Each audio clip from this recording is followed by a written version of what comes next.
fire for your mind. Kosherclinician. Here's why traditional masculine men should never level up for behaviors of women that act like this. Jada, I love you. G.I. Jane 2, can't wait to see it. All right?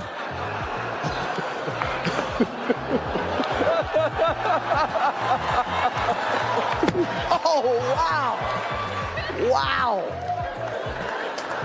Will Smith just smacked the shit out of me.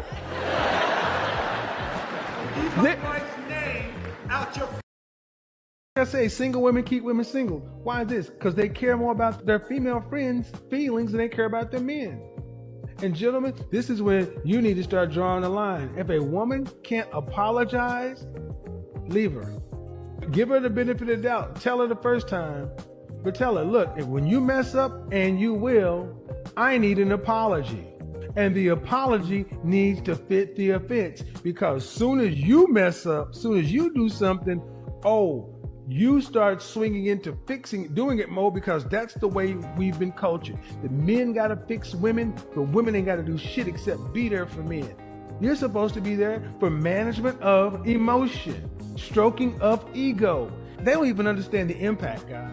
Women don't even understand the impact of when they do something wrong and they act like they didn't do it. And then when they finally get around to apologizing, they are indirect about it and then say, I apologize. And you're left like, that's empty. I want her to respect your masculinity and your manhood because you have an XY chromosome. It don't work that way. Women respect resources. You can't check a bitch because you got nothing to check with. The only place you dominate is in the bedroom.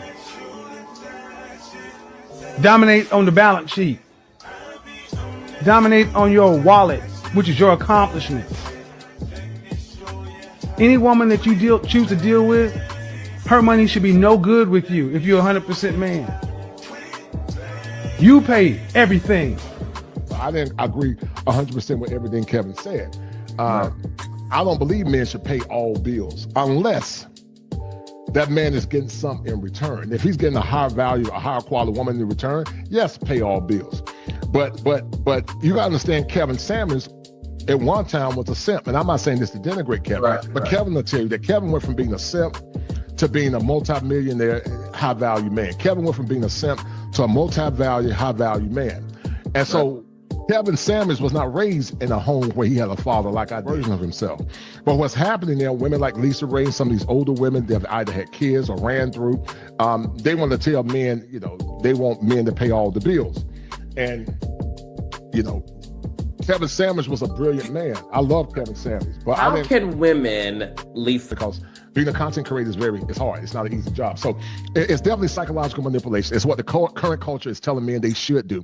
But masculine men don't let women tell them what the standard is. She become what the standard is. And if she don't become the standard, then that's fine. That man keep going on to the next woman. That's why I get perturbed when I hear some people say level up. I say level up for what? Now, should a man level up for himself and level up for what's best for him? And, leveling up to put himself in a position to get the best woman that he can get, and the best woman that he can get based on standards that are symmetrical to what he worked in, I don't have a problem with that. But leveling up for whores and leveling up for ran through women and leveling up for women that got kids involved with men, what am I leveling up for? What am I leveling? Because let me tell you something, people, like what my father got back in the day.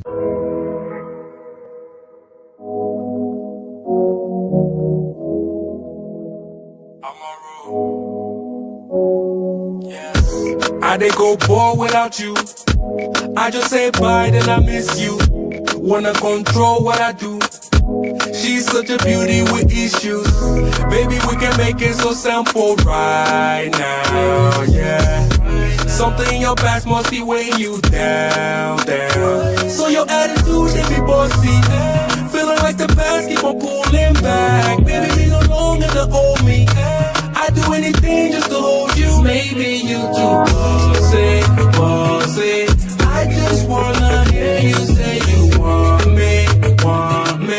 You know how to get me with that body. Baby, keep it simple when you too bossy. Girl, we go way back. can't treat the love like a payback. Working on the trust so I get that. Nothing come close to my baby. You've been through a lot, hate to see you down, down, yeah.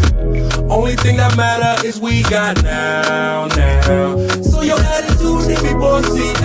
Feeling like the past, keep on pulling back. Baby, they no longer the old me. I'd do anything just to hold you. Maybe bossy. I just wanna hear you say you want me. You know how to get me with that body. Baby, keep it simple when you do bossy.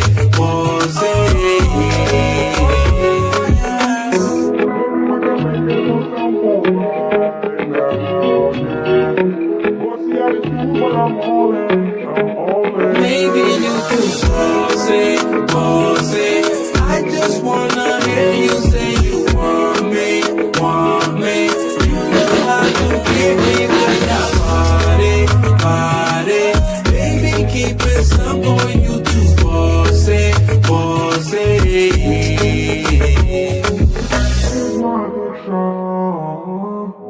This beauty, nothing compares.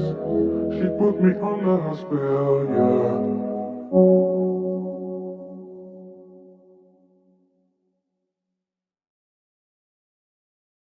Doctor explain in less than 2 minutes why gentlemen are dead and are not coming back. Good guys are gone, and so is romance. Who killed it? So that's the answer to the question that began this series. Where are all the gentlemen? They disappeared when the lady went extinct. And it wasn't men who killed her. Women have proudly fought tooth and nail to escape the social restrictions that define that identity over the past 60 years. So what's the problem?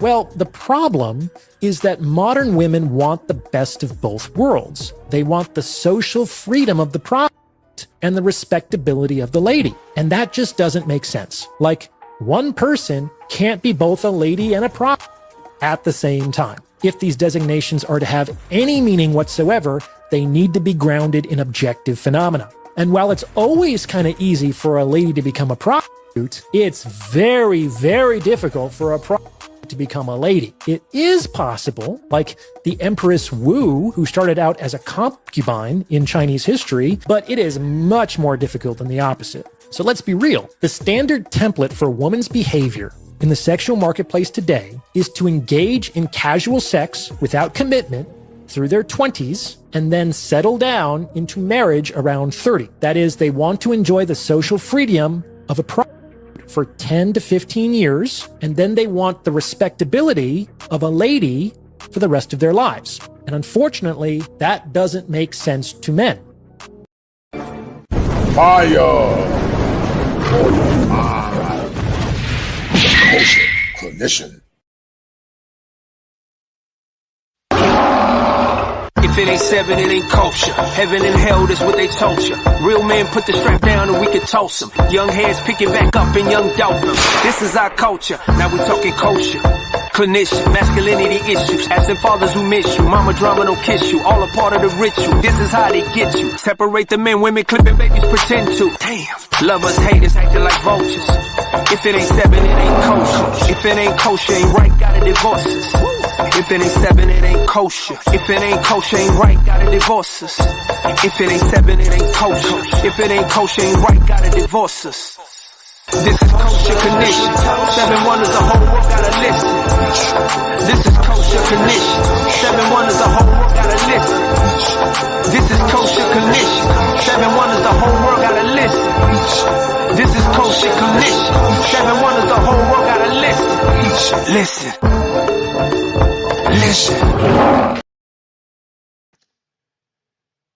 All right, guys. All right. To the 7 that are watching. I got 7 folks in the house, man. Y'all share this stream. Hit that like button. And if you like what I'm doing, guys, donate to the channel. Donate to the channel, guys, if you like what I'm doing. But, guys, this has been a sequel to some of the things that I've been talking about in the past.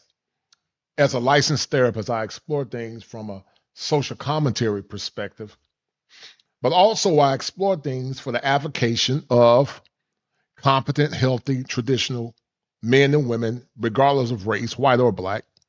To the white people that are listening, feel free to listen. My channel is a channel for all men. Even though me being a minority male have a special place in my heart for cogent, civil, traditional, masculine men, not males. Because there are a lot of males in the world, because sadly they have been highly introjected by the women in their life, the mothers. They have not been given the proper male guidance or discipline to see things through the lens of rationality, but also to see things through the lens of heteronormative masculinity, which in essence is predicated in dignity. And so they don't see things from that perspective. And so when other men come out or say things that are counterintuitive to the current zeitgeist that we live in, it becomes highly problematic, to say the least.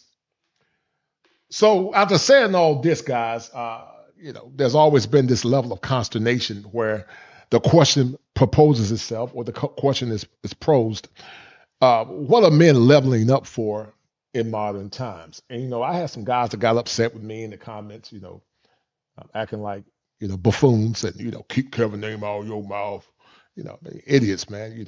Kosher, you a punk. Like, you going to do something to me physically. And, acting extremely emotional because they like the requisite IQ. They lack the comprehension skills to listen, to understand what I'm saying versus listening to respond like a woman. I expect women to be sometimes emotionally dysregulated. But grown men being emotionally dysregulated is foolish to me and highly problematic. In the context of heteronormative masculinity, men are not going to always agree. I don't agree with every man that I deal with. I've said that several times last week. There are some brothers that I like, I respect them highly, but I don't agree with them in all aspects of their analysis on male issues, female dynamics, relationship dynamics. And it's okay if they disagree with me as well. I don't have a problem with that. But see, you got a concept now called groupthink, because groupthink many times is more or less seen in women's circles. And based on forensics and based on research, women tend to do things in groups because women by nature are more sociological, more verbose, or more social creatures. Men tend to do things based on hierarchy and power and structure. The top dog, alpha dog, then you got the subject gets under that hierarchy. I saw when I worked in law enforcement and worked in prison. So what women do, because they love the accolades and the adulation of other women, sometimes if they don't live up to the group norm, then they're kicked out and they're ostracized. And women that try to speak civility and speak some level of commonality and common sense in conversations, if they don't speak the nomenclature of the broader culture, then they're ostracized. They're left in obscurity to fend for themselves. And basically what it is social conditioning. Now watch this. If you're not a strong person, then you'll fall to the modern day zeitgeist. It's something called social jamming. You keep telling the person they're ignorant, they're stupid, and then eventually they just fall under pressure and they give up and quit. The thing about me, I'm a lion. I get tired of fighting sometimes, because I'm 54. I'm just ready to chill, man, because stress will burn you out. Stress will burn you out. And over time, it's a concept called weathering, where it really wears down on your psyche because your cortisol levels are raised. But the question, once again, is what are men leveling up for in modern dating and relationships? Do men have the right to make demands and make expectations in modern dating? I would argue, yes, they have the right to make those demands. They have the right to say, I want an emotionally regulated woman. They have the right to say, I want a woman that has been taught to respect leadership and respect me as the man in the family. They have a right to say that I don't believe in partnership. It's called partnerships are more or less predicated in liberal dogmas. And even though some people say partner means different things to some people say partner, but there's a clear delineation of who's the leader in the family. But I don't use that kind of language because, once again, words mean something. So it becomes highly problematic when men begin to say what they want in relationships. And when those things are not given back to men in a responsible and a timely manner, then when men begin to tell their story, when men begin to bellow the sentiment of what they're dealing with, then all of a sudden it becomes a problem. And it's always under the auspices of he's misogynistic or whatever. But I know I'm not crazy. And I know to the sound men and also the sound women, you're not crazy as well. Human beings have a right to ask for something in return if they're giving something to another party or individual. And they don't have a right to be silenced because the powers that be don't believe they deserve anything outside of what they deem to be important. So we're going to get into it. Say what? Why should men level up? That's a rhetorical question. And I'm going to look at some clips. I'm going to go back and review what Dr. Ryan Taraban said. And guys, do me a favor, hit the like button, donate to the channel. And we're going to continue to have this conversation. Now, Dr. Ryan Taraban, hold tight. Dr. Ryan Taraban sentiment is the same as mine. Because this is what you see many times in modern dating and relationships. The gentleman has disappeared for a myriad of reasons. He's disappeared because men that were gentlemen had some level of authority and some level of power over the women that they said they would love and respect. Chivalry came from, quote unquote, patriarchy. But, let's be real. Black men, in my opinion, never had a true patriarchy. They had more or less a quasi or a pseudo patriarchy. But in my mind, a true patriarchy is predicated in policy. A true patriarchy is predicated in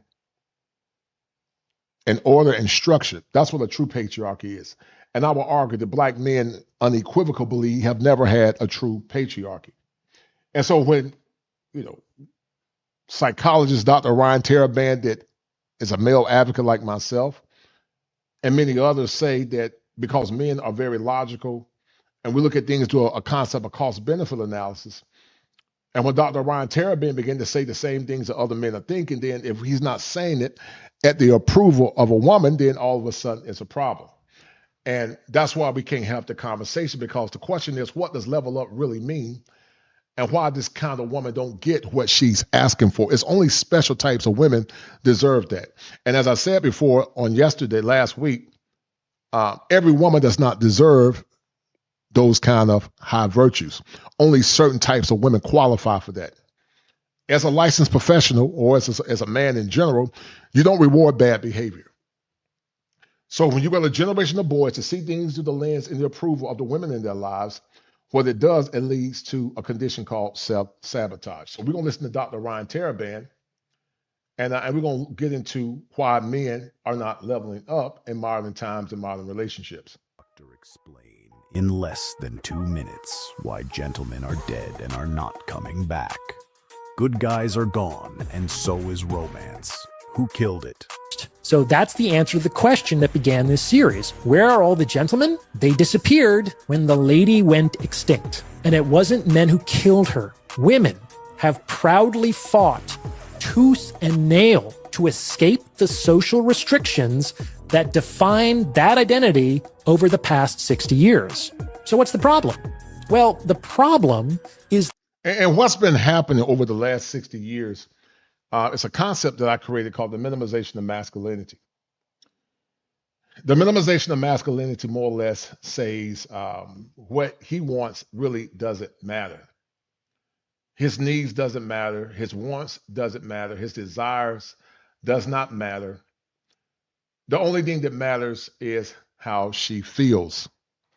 If that man is not worshiping her based on how she feels, then all of a sudden it's a problem.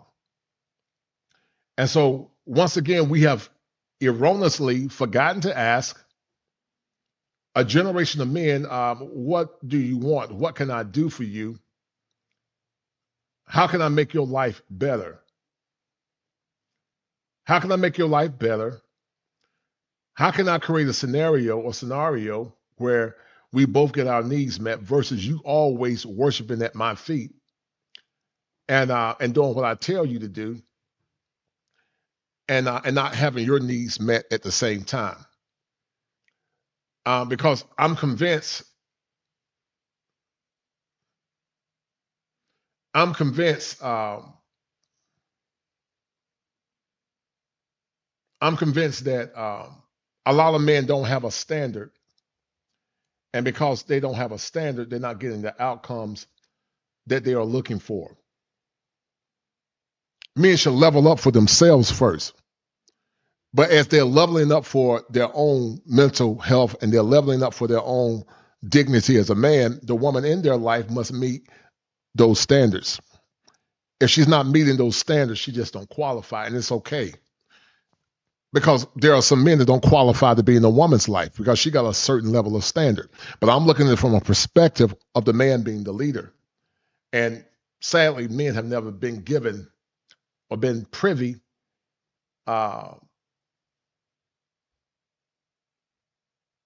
they've never been privy at saying, this is what I want, this is what I demand. And if you can't give me or get my needs met, then we're going to have a problem. And so a lot of men are failing before women even get involved because they don't have a standard, and they're leveling up, but they're not leveling up for people that respect them and honor them as a man. That modern women want the best of both worlds. They want the social freedom of the prostitute and the respectability of the lady. And that just doesn't make sense. Like, one person can't be both a lady and a prostitute at the same time. If these designations are to have any meaning whatsoever, they need to be grounded in objective phenomena. And while it's always kind of easy for a lady to become a prostitute, it's very, very difficult for a prostitute to become a lady. It is possible, like the Empress Wu, who started out as a comp. So basically what Dr. Ryan Teraband is saying is that men are giving their virtue to 304s. They're giving their best to 304s, not high quality women. And that's why I said that if a man gonna pay all bills, that's why I said I fundamentally, in some ways, not in all ways, because I like Kevin, but that's why I didn't believe that men should pay all bills. Not only because what I always believe, but in agreement with what Dr. Ryan Teraband is saying, a licensed psychologist, and myself being a licensed clinician as well. You got to give a person what they want so they can feel satisfied and filled. And it goes both ways in gender dynamics. But once again, nobody asks what men want. And when men tell the world what they want, they're often shamed back into silence because it doesn't meet the mores and the expectations of women that have been indoctrinated not to honor and see men as having inherent worth and value as well. Hit the like button, guys, and share the stream, please. Concubine in Chinese history, but it is much more difficult than the opposite. So let's be real. The standard template for a woman's behavior in the sexual marketplace today is to engage in casual sex without commitment through their 20s and then settle down into marriage around 30. That is, they want to enjoy the social freedom of a prostitute for 10 to 15 years, and then they want the respectability of a lady for the rest of their lives. Right. They want you to level up after they've had all their fun, giving their bodies away to multiple men, desecrated themselves and defiled themselves in all kinds of ways, and then they want to come back and use Kevin Samuels as a voice piece and say that Kevin Samuels and men should pay all bills. Well, I don't agree with that. And if Kevin was alive, I would say in a respectful way, Kevin, I don't agree with that, brother. I just don't. You know, the essence is that if you pay all bills, she's going to respect you. That's a myth. She won't respect you unless you be a man. Does money help? Yes. But is money the panacea? No, it's not. I've seen it too many times. Will Smith saw it, and other men that had power saw it. If you don't believe me, ask Jeff Bezos. So I don't believe that without adding nuance to it. And unfortunately, that doesn't make sense to men. Here's why traditional masculine men should never level up for behaviors of women that act like this. Jada, I love you. G.I. Jane 2, can't wait to see it. All right? Now think about Chris Rock. And that's why I got Chris Rock on the, Will Smith on the video. Not Chris Rock, but Will Smith leveled up. He had all this money and this status. He leveled up for Jada Pickett Smith, a woman that consistently disrespected him and emasculated him as a man. And ask yourself the question, what did Will Smith get in the process? Not the humiliation, all because he allowed his woman's emotions to dictate how he responded, instead of maybe more or less calling Chris Rock out in the back and they talk as men. And so because he had an emotional response in a time of distress, he lost his valor, he lost everything that he had, all for the sake of trying to appease Jada Pickett Smith. And that's a problem, guys. That is a serious problem.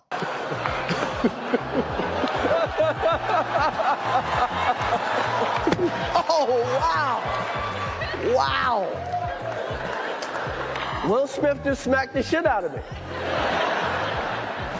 Keep my wife's name out your.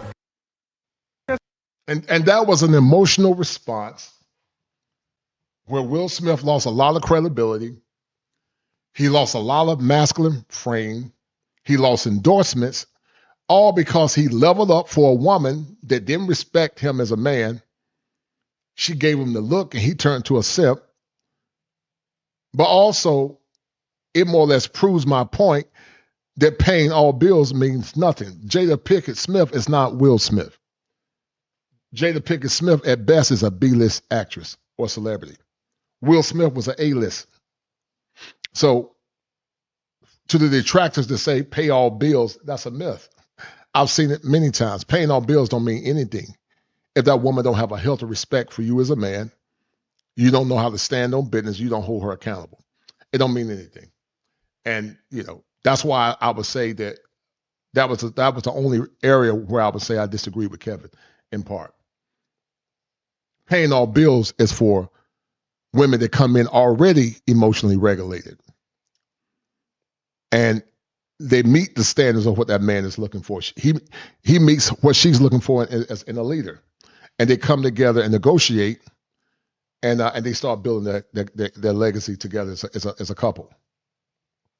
But leveling up for women that have given their virtue away, consistent with what Dr. Ryan Taraban said, is foolhardy to say the least. Say single women keep women single. Why is this? Because they care more about their female friends' feelings than they care about their men. And gentlemen, this is where you need to start drawing the line. And that goes back to what I was talking about, something called groupthink, guys. That goes back to groupthink. If a woman can't apologize, leave her. Give her the benefit of the doubt. Tell her the first time, but tell her, look, when you mess up, and you will, I need an apology. And the apology needs to fit the offense, because soon as you mess up, soon as you do something, you start swinging into doing it more, because that's the way we've been cultured. The men got to fix women, but women ain't got to do shit except be there for men. You're supposed to be there for management of emotion, stroking of ego. And that goes back, and I agree with Kevin on this position. That goes back to protecting his six. What is protecting his six? You're protecting his ego. You're protecting his mental health. The protection of the woman is to protect a man's ego, his dignity, and his worth. Jada Pickett Smith never protected her husband, because if she would have protected her husband, she would have told him, don't worry about it, baby. I'll take care of it. We'll take care of it. Don't worry about it. But because, he's a simp, she gave him the look, and he ran like a little puppy and started doing damage. And look at all the money and power that he lost in a moment of emotional distress. They don't even understand the impact, guys. Women don't even understand the impact of when they do something wrong and they act like they didn't do it.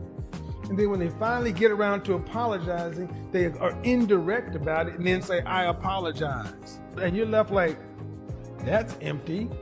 I want her to respect your masculinity and your manhood because you have an XY chromosome. It don't work that way. Women respect resources.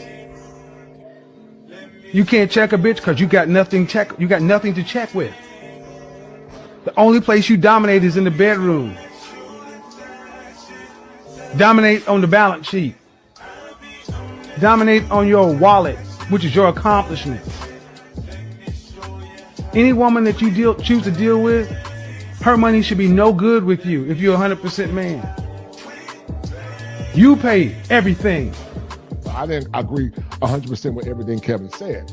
I don't believe men should pay all bills unless that man is getting something in return. If he's getting a higher value, a higher quality woman in return, yes, pay all bills. But you gotta understand, Kevin Samuels at one time was a simp, and I'm not saying this to denigrate Kevin, but Kevin will tell you that Kevin went from being a simp to being a multi-millionaire, high-value man. Kevin went from being a simp to a multi-value, high-value man. And so Kevin Samuels was not raised in a home where he had a father like a version of himself. But what's happening there, women like Lisa Ray, some of these older women, they've either had kids or ran through, they want to tell men, they want men to pay all the bills. And,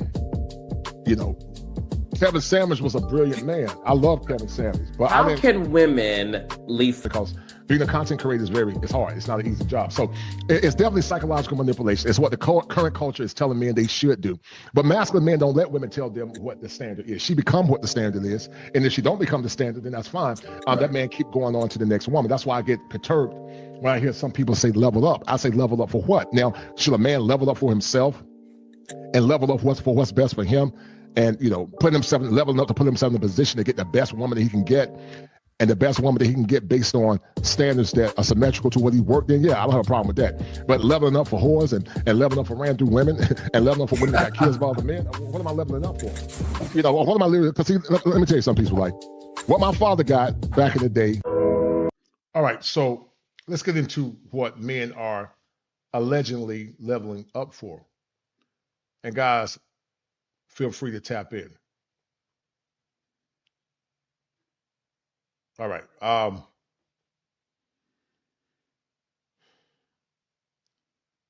This is all too common, guys, in what you see in feminine decorum. This is not consistent with Black excellence that we had years ago. It seemed like after the bug virus back in 2020, you begin to see a barrage of women not caring about their appearance and not caring about representing the image of Black excellence. And it's so bad now, you got a bunch of these old, you got a bunch of men that also go about, and they wear bonnets too. They wear bonnets. Look at this grown man. Your hair is done. Why are you wearing a bonnet in public? Yeah. I don't give a fuck. What's your take on women wearing bonnets? What's up, Yoga? And should men level up for women that wear bonnets? Should a man level up for a woman to comport herself in a bonnet? I'm only gonna speak on this I will because argue I'm that the argument is no. food stamps, but it's so sad that y'all want to see people without so bad. They doing that little cut to the food stamps and the Medicaid. So I've been rocking my bonnet for like a few days now, but it's giving very much. I'm finna go out of town. It's giving very much. When I do go out of town and when I get dressed up, I'm gonna be a bad bitch. It's giving content. It's giving just a bad bitch in a bonnet. That's what it's really giving.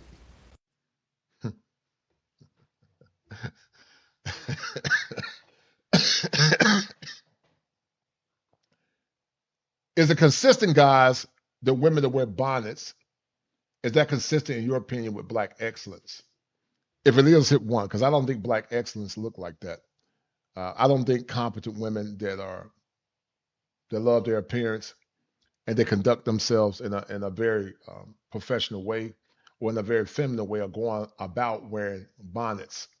I will argue that this is not consistent with Black excellence, but it's not consistent with a very feminine woman. But some of you men might like women with bonnets. And so is this behavior, in your opinion, consistent with Black excellence? So I just left off of a panel of a man who had got highly triggered because there was a woman on there that was saying that she just basically is not fond of Black men, or that she feels that Black men aren't anything. And his here's this broad analysis, guy. Let me be real clear, because I don't believe all, I'm not gonna do any broad overgeneralizations. We know there's a percentage of good women, some good sisters that are uncovered. There's some good brothers that are uncovered. I would be ignorant to think that 100% all Black women exhibit these dumb behaviors, or all Black men exhibit, or this all human beings in general. That would be highly irresponsible. But we know that sadly that one could argue that it be that that 50% of people exhibit those behaviors. I don't know. It's possible. But bad attitudes, lack of feminine decorum, wearing bonnets in the street, that sounds like that's what people are asking men in general to level up for. And if that's the case, then that's highly problematic. Argument was that black women, I guess, are known to be an undesirable race of women, and that he said we always have an attitude. Okay, let me say this. The reason why a lot of black women always have an attitude is because they have to do everything on their own. Like, we are such an independent race of women, not by choice, but by force. Because Oh, no, that's not true, sweetie. It is by choice. You fought for independence. You fought for liberation. You fought for rebellion. You fought to be liberated sexually. So it is by choice. And solid men that would have made you good husbands, they were lames, they were squares, they were never good enough. And the men that you really wanted and desired, your archetype, left you emotionally and psychologically broken. So I don't believe that. Because if that's the case, then what we say in mass, the women of other generations had to be so-called independent. I know that there are tired tropes where they tend to assail black men as being these degenerates. And we know there are some degenerate black men. There have been some degenerate black men that abuse power. I've always said that. But I don't think that's all encompassing of the masses. I don't think it was years ago, and I don't think it is now.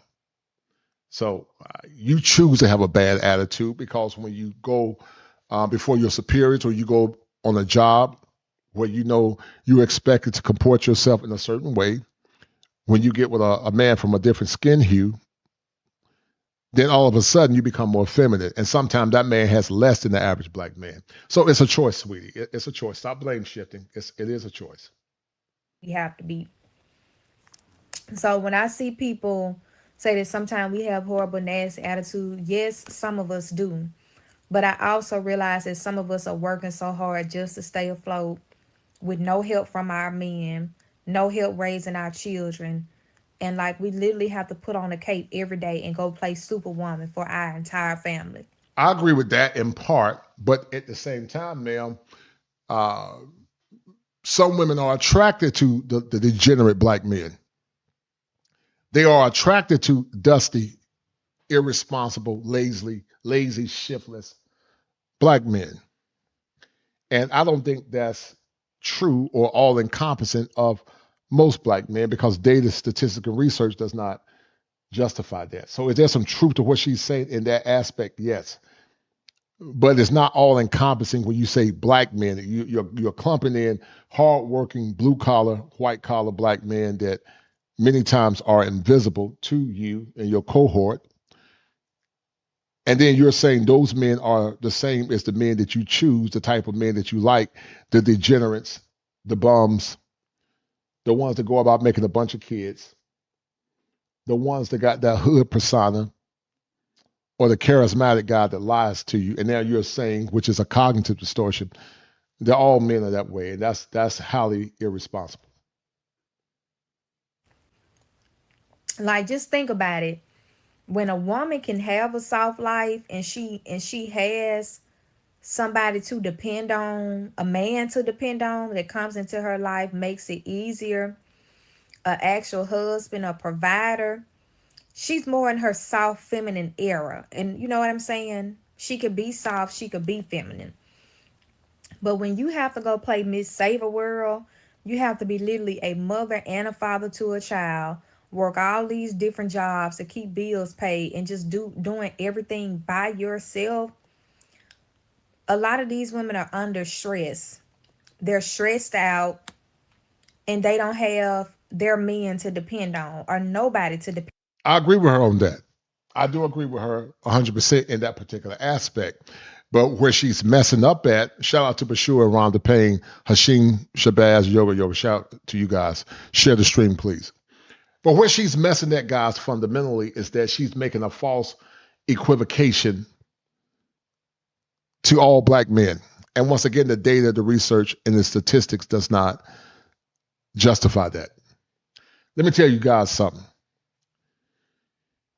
Years ago, black men and black women were mules of burden. They had to work together as a team. And, a lot of black men of those generations, in my opinion, falsely get clumped in as being all bad and controlling and manipulative. And, I call it trauma narratives. I'm not saying it didn't happen.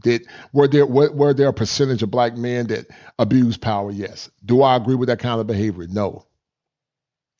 But the problem is it's a false equivocation, because it's a juxtaposition that all men of that generation were like that. Now, let's say if there's no data statistics to prove that, but we're carrying these trauma narratives, even though we know it happened, and we keep perpetuating it in media and in conversation, then one will argue that the men of that generation, a large proportion, because I would say more than 50%, were bad men.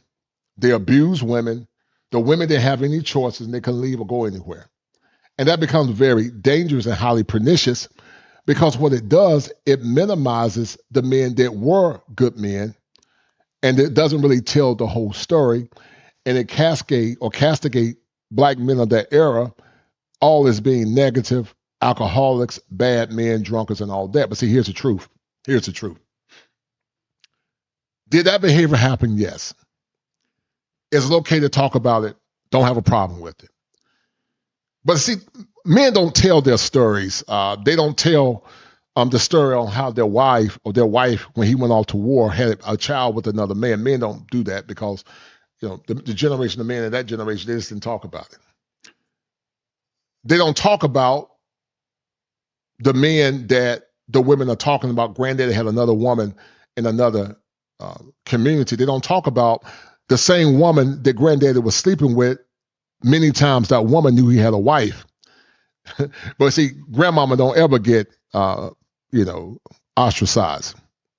Grandmama, even in her bad behavior and trying to control Granddaddy and emasculating Granddaddy, we don't talk about her. Because see, what I'm convinced is that it's power in being the victim. Being the victim keeps a person in power, and it keeps them from looking at themselves. So they don't have to do any true introspection, because it's always Granddaddy's fault. I'm not saying it didn't happen, but I know a family member, my granddad in particular. Granddad was knocking down a woman, I think, in the neighborhood. And I think my grandmama knew it, bless her heart, sadly. But guess what? That same woman, from what I've heard, was also a married woman. So Granddaddy couldn't do it by himself. And we don't talk about the woman that was married that was doing it to her husband. That was a hardworking black man, and he was suffering as well, or he didn't know. Because we love seeing black men as being monsters, we love seeing men as being monsters. And when we see men as being monsters, then what it does, it invalidates our story. I'm not saying those behaviors didn't exist, but there were many stories that existed for the opposite sex as well. But those men just didn't talk about it. They just dealt with it. I got a girlfriend of mine that told me that her grandmama had 2 kids on her grandfather while he went off to war. You ever heard of the milkman's baby? But see, we don't talk about that because it's easy, to castigate black men and to invalidate their story, to minimize their suffering, to minimize their pain. It's easy because those trauma narratives keep people in a perpetual state of arrested development. I didn't say we don't have to talk about it. I'm not saying we minimize what those women went through. But we're going to have a fair and cogent conversation. We got to look at things from all parameters and be careful not to castigate men of that generation as being bad and assuming that that was the norm. Because just because those stories were told, we don't know if that was the norm. And then we don't take in consideration external factors like Jim Crow racism that could have played a role in them acting out in a maladaptive way. We don't take in consideration those grandfathers that left the home, or those men that left the homes because they were dealing with Jim Crow racism, or they were burnt out in stress. We don't take in consideration the trauma of seeing their father being called a boy in the South. We don't take that into consideration because we just inherently see men as bad. What are little girls made of? Sugar and spice and everything nice. That's what little girls are made of.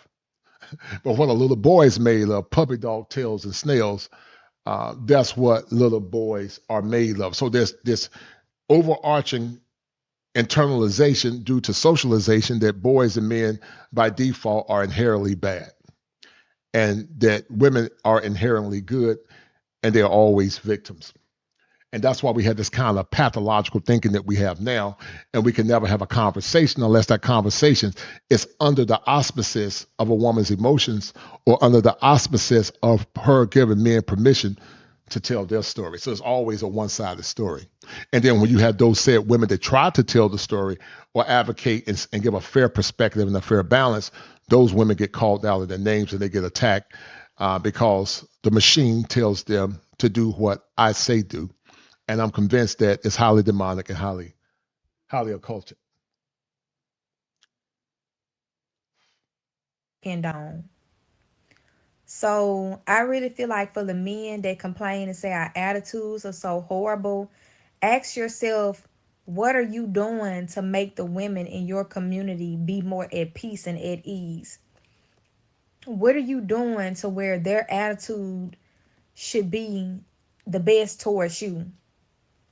You know what I'm saying? And I'm not gonna take away from the fact that me as a black woman, sometimes it just irritates me dealing with my own women because sometimes they are mean. Sometimes they do have a bad attitude, and I don't like it because I feel like I will say at least this young lady is okay. I can respect what she's saying in part.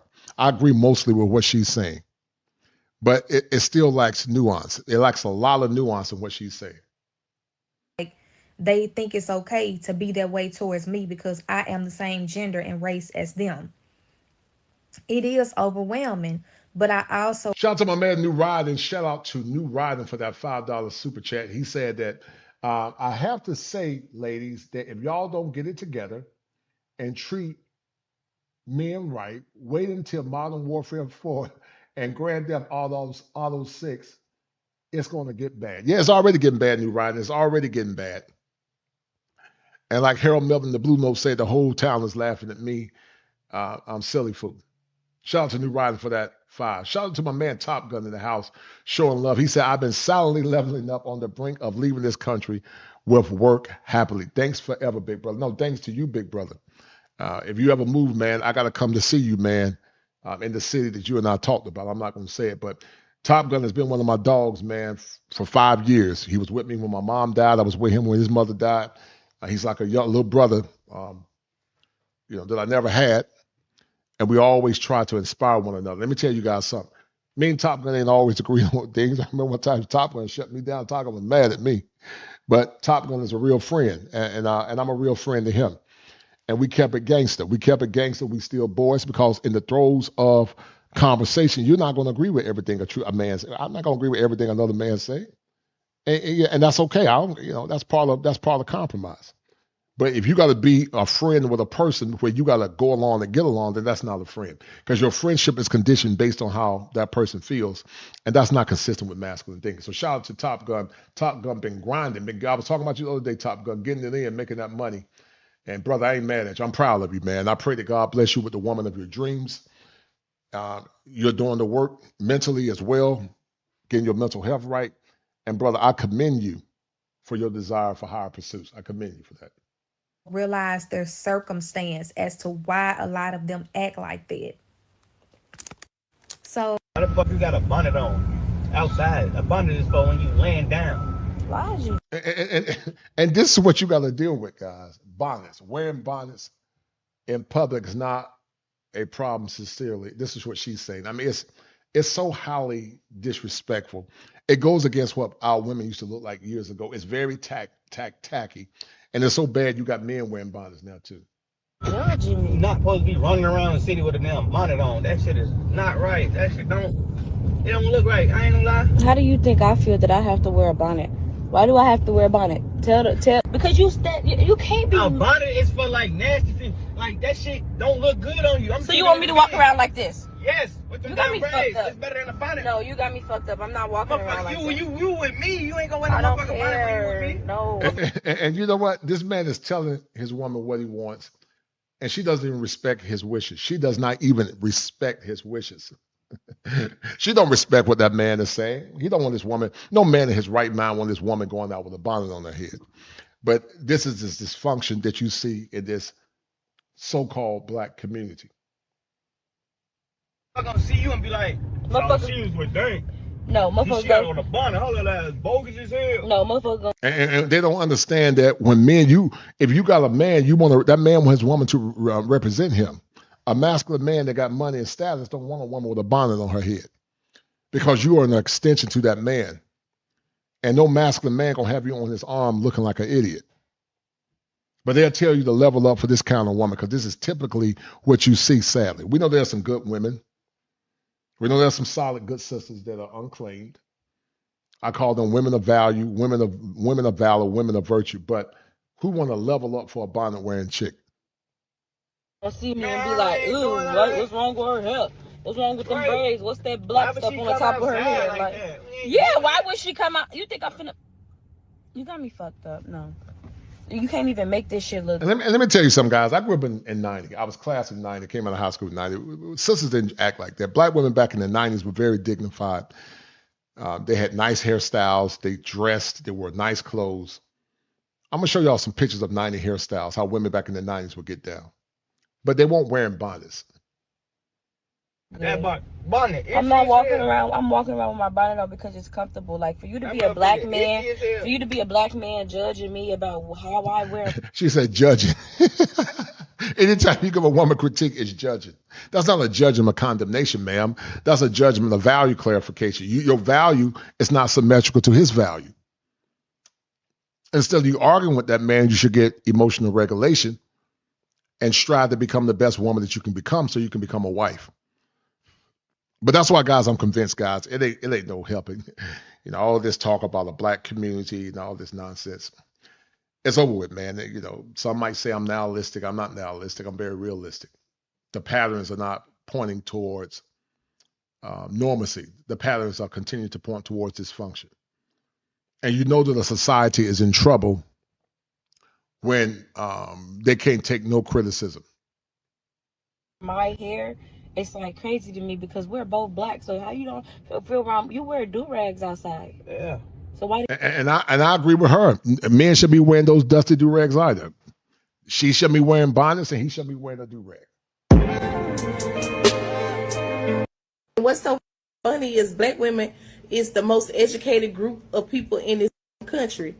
But people don't even realize that though, because they be too fixated on us being ghetto looking. They think because we wear the long eyelashes or we wear the long weave or because we talk a certain type of way that we're not educated. No, I don't care what nobody say. Black women not liking other black women who wear bonnets is rooted in self-hatred. She says rooted in self-hatred. Ma'am, there's nothing wrong with wearing a bonnet. It just means that wearing a bonnet is not consistent with feminine decorum. It doesn't mean that those women have self-hatred, ma'am. That you sound a little slow. It just means that it's not predicated in feminine decorum. That's all it means.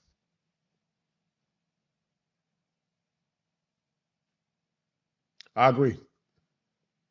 I'm just saying. Because we have to be very clear on the things that we are saying that we don't like or we don't find attractive. Whose beauty standards are you upholding? That's all I'm saying. Same thing goes for. So having a level of decorum now is predicated in a beauty standard. We're going to look at black women's beauty standards back in the day.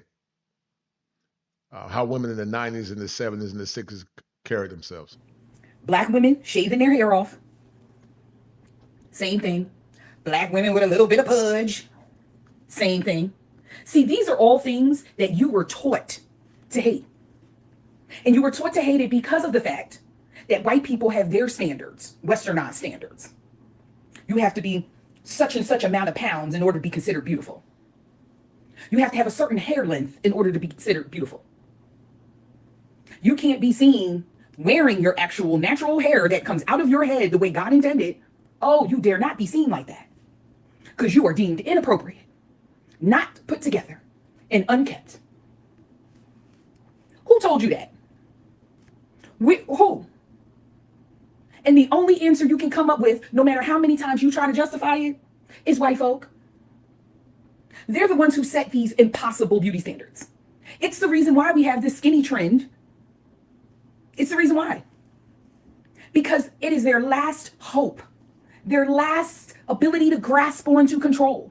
Is if they can make everybody think they're supposed to be skinny, and then there's a whole group of people who can't obtain that level of skinniness naturally, oh, well, then they'll have control. They'll be able to say, oh, well, you're not a part of our group. And, you know, this goes back to shout out to the young lady named Taylor Chandler, where she was trying to give a fair critique. And the sisterhood brigade came down on her. She was just basically saying you should keep yourself looking good, which she's 100% correct, and working out so that you can be attractive to a man. Nothing wrong with that. That's a fair critique. It's balanced. But if you don't agree with the sisterhood, then you become public enemy, number one. Fuck the group. Didn't want to be a part of y'all group, no way. I don't care how many lifetimes the good Lord gives me, I'm always going to want to come back black. Sorry.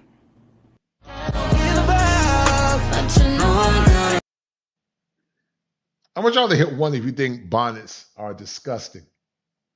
Hit one if you think women wearing bonnets are disgusting and it disrupts what black women of the past used to look like. Because these bonnets and these, eyelashes look ridiculous. Who wear bonnets in public. I'll just say this. Regardless of where you stand, whether you think bonnets are fine or whether you believe in respectability politics and think that a piece of head fabric is a threat to the black community, this debate shows us one thing for sure. If something is considered popular or prevalent among black women, it will eventually be so heavily dissected that it becomes a social or political discussion, no matter how simple it is. Like wearing a damn bonnet to the airport. She just don't get it. That's a victim mindset. You don't wear a bonnet to an airport. Your grandmom and your great-grandmom and women years ago understood that. It's one thing to wear a bonnet out at your house, or you might go to the gas station, and then, that's one thing. That's fine. But when your whole decorum is predicated in the bonnet, or when a man's whole decorum is predicated in a do-rag, that's highly problematic. This discourse could have easily been about just looking raggedy in public, but no, that's not specific enough to black girls. So y'all had to sprinkle bonnets in the conversation like parsley on bland pasta. We can't wear wigs or we hate ourselves. Wear your natural hair and you might not get a job. The last video I'm going to make about this video, but this needed to be said, especially for this comment. We do not, I repeat, do not have an accountability issue in the black community. We have too much damn accountability, if you ask me. I'm be quite frank with you. She said we got too much. On this if you would like to. There have been multiple studies. You can look this up. Different professors, people with PhDs, black people, just in case you didn't want to see somebody ratchet on your screen. They've done research on this issue, and you know what they found? Black people are the most hard on ourselves because we are still trying to be as perfect or on par with white people. Ma'am, that ain't got nothing to do with being perfect and on par. Because that's not consistent with black women beauty standards of yesterday. Yeah, black men wore conch to be like white men and whatnot, and that might be a smidgen of truth to it. But that's irreprehensible for you to wear that bonnet and for men going out wearing do-rags. But here's the problem. Men are not the beauty standard women are. And there's going to be a high level of critique for women than it is going to be for men. It's the reason why you don't never see white people trying to correct trailer trash. Because they don't. That's not true. They don't think they're in competition with us at any point in given time. They don't correct the hillbillies and the hobos that hop on the middle of Trump's interviews. They don't correct the white girls that want to wear braids. They don't. These people come home and it's a welcome home gift for them. But for us, we're still trying to be seen and respected. So what we do, we pick at each other until we make sure that our entire community is spotless, perfect. This is the last video I'm going to make about this video, but this needed to be said. Bro, why do y'all hate black women so much? So I was in the gym today for a multitude of reasons. One being that I do my hair at night and I work out in the morning. Two being that I live in a very humid state, Texas, and anytime you give a critique, they want you to level up. Anytime you give any critique that you give is hate. Any accountability you give is hate. Any guidance that you give is always called hate. You can't change that form of mental illness. That's mental illness, guys. I had a lot of things to do today that required my hair to be done. I was wearing my bonnet in the gym. And I was listening to a video here on TikTok, and I'm not gonna even stitch it just because I just don't believe in sharing videos that can potentially put down Black women. And in the video, she was saying how women who wear bonnets in public are classless, they lack tact. Meanwhile, I got my flexi rides in, and I'm like, oh, what are you talking about? I think regardless of your opinion on the matter, everything that Black women choose to engage in turns into a social and political debate, because we just can't live. Like, for example, this could have easily turned into a discussion about wearing pajamas in public, but instead we're choosing to turn it into a social and political discussion. You wear a bonnet as a woman outside, going to the store, going to the mall, you look dusty. I totally agree. You look really dusty, sweetheart. You look like you stank. You look like you haven't taken a bath in days. There were times when I used to work at the counter, and I remember women coming to the mall with pajamas on and a bonnet. And it just looked like you didn't wash ass the first. You look like you didn't even brush your teeth, but you sitting up here with a bonnet on. But they'll call this woman male identified or male centered. You just gotta laugh at the mental illness now, guys. You just gotta laugh at it. You just gotta laugh at it. And pajamas, trying to try on lipsticks.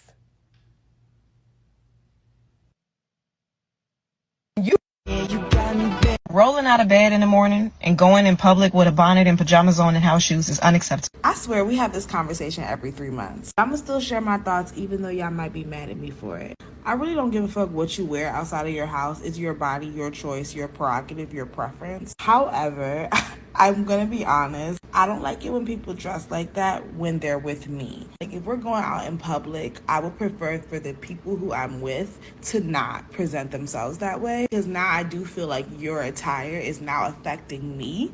But when it comes to like complete strangers out on the street, that ain't got nothing to do with me. You want to walk out the house looking like that, that's on you. Like, I don't think it's unacceptable. I don't think it's like bad behavior. I just think that you look a mess. I personally would not want to be seen with someone outside looking like that. And hey, call me classist, call me elitist, but that is the God honest truth. But I'm also not about to discriminate against people who. You are correct, Bashir.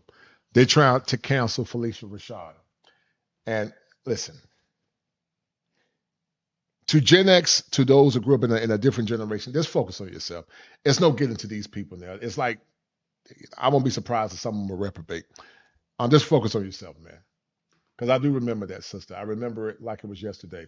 Shout out to my man, Perry Stanless. He said that it's a growth cycle. He may well as have, it's a growth cycle. He may well as have one point in his life and learned that it was not a wise move. Yes, I agree with that, brother. Hold tight. I agree with that, Perry.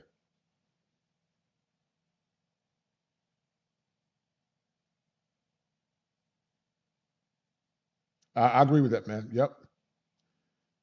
She said, okay, a bonnet in the gym could be fine. At least shower and look presentable upon leaving the gym. Right.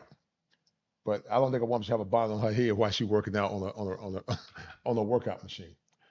But that's just me. But I don't associate with these Destiny. What exactly are you wearing? I'm sorry. Look like you have a swimsuit on to me. No, it's not a swimsuit, and I did not know this was a court date. I just told the lady back there that I'm not dressed. And let me say, I don't agree with everything the Hodge twins say. I don't agree with these black conservatives that,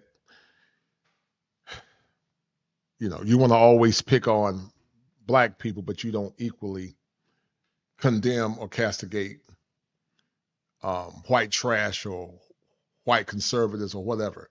If you're going to castigate somebody, castigate all people equally and fairly. I don't mind criticism, but do it fairly and fairly. But minus the Hodge twins and their conservative politics, and their false equivocation for saying all people, black people this way, there's some truth to what she's saying. So watch this.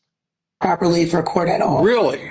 Yes, you are not. I agree with that 100%. That's very insulting to me, that you would come into my courtroom dressed like that. I apologize. I had no idea it was in as a visit and not a court date. So I was unaware that this was a court date. Wait a minute, what? Look at the white people. 5 cases of black fatigue. Wait a minute, when you get a summons, crazy, I bet you. All right, this is case number 23CR 40542, the state of Ohio versus Monique Smith. Ms. Smith, the court has received a report that alleges that you have violated the terms of your ILC. Officer's statement of the allegation, please. Yes, Your Honor. Ms. Smith has violated ILC condition number 1, and then on June 11th of 2025, the defendant pled guilty to and was sentenced for 1 count of OVI and 1 count of driving. What the hell is all these OVIs? I hate the fucking judgment people have over people wearing fucking bonnets in public. I don't give a fuck, bro. Clearly my... You see, where's the older women teaching these young ladies, guys? Where's the younger women teaching them? She getting mad because she got that dusty bonnet on her head. Hair's not done. Why would I want to walk around with my hair not done, bro? But I got shit to do. At least I have the decency to fucking cover it. People walk around with their hair matted as fuck, oily as fuck, looking crazy as hell. We don't say shit about them. But as soon as somebody wants to put a bonnet on their head, people like, oh, they look unkempt. They look like they just woke up. I did just wake up. And I got shit to fucking do. Man, I don't have time to do my hair right now. Like, oh, well, you should just go natural. You should just love the way you look. No, I don't like the way I look when I wake up. My hair is fucked. And if y'all actually wore your hair natural, you would understand that shit be pressed as fuck against your head.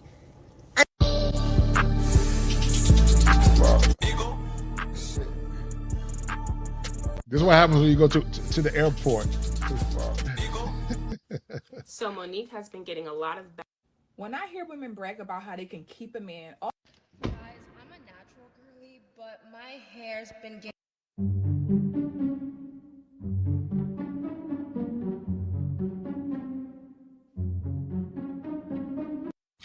I have something else I want to speak on. All right, I'm gonna play this one, and then I'm gonna get back into the show.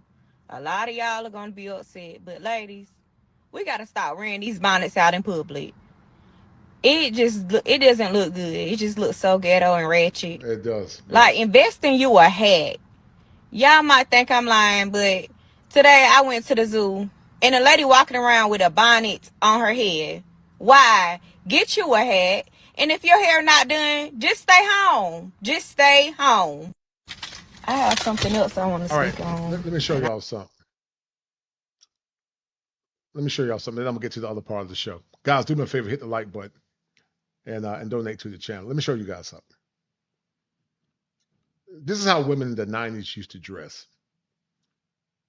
Women from Gen X. This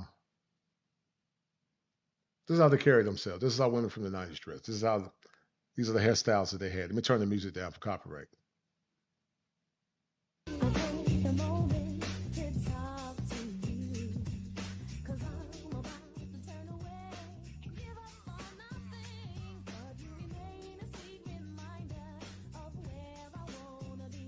Now look at how beautiful black women were and how they kept their hair back in the 90s, guys. See, that's why I'm so hard on these bonnet wearing chicks. Because I remember a time the black women kept their hair looking fresh. You know, their hair was fresh. Their style was fresh. They were looking good, man, in the 90s. They had that 90s swag. But they look like trash now, man.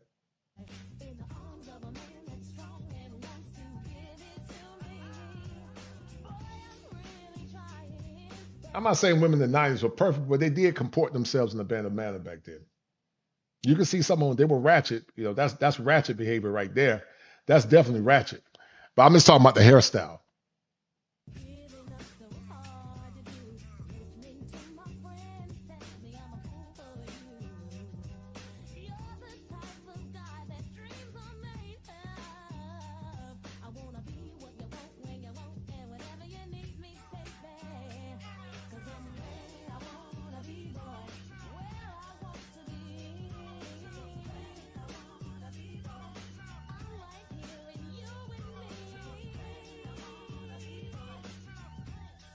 What happened to women of that generation, guys?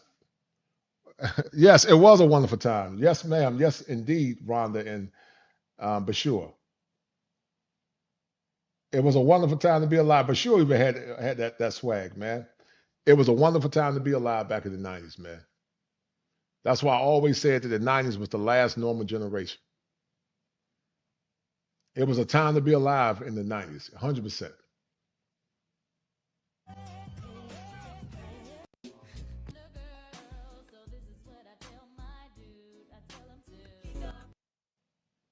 Look how women took care in their appearance, and they took care in their hairstyle back in the 90s, guys. I don't know what's happened to the black community. I don't know what's happened to women taking some level of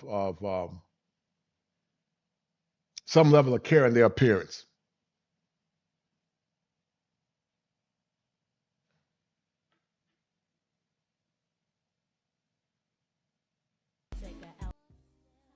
Some of it was relaxed, but they kept themselves looking good.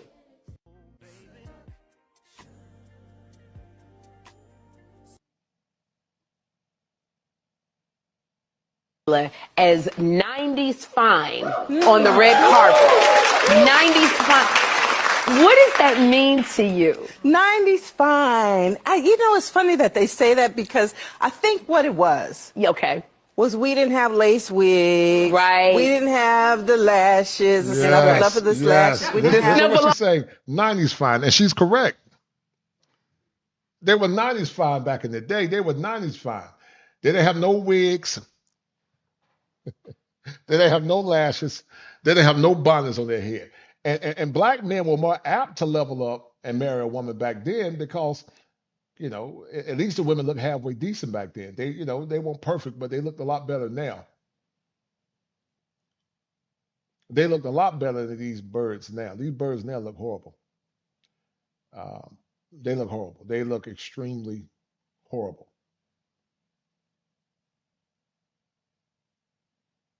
And so I'm so passionate, guys, because I remember a time where black women used to look better. They comported themselves better.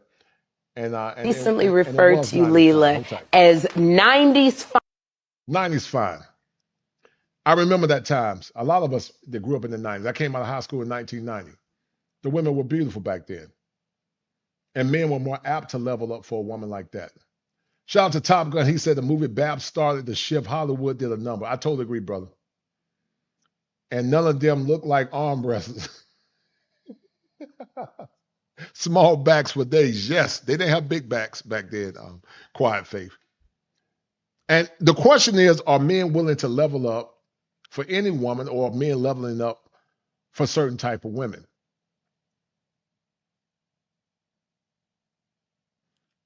We are now middle age, and most of us are grandmothers that enter chapter 50 this year. Shout out to you, sis. Rhonda says she's been rocking her natural hair since she graduated from high school. Nothing like natural hair, Rhonda. I love me a natural sister. Yep, Quiet Faith. Big Mama was on there next too. Yep, I agree with you 100%. Yep, it was frowned upon, but sure, you're 100% correct. It was frowned upon. You're right. Fine on the red carpet.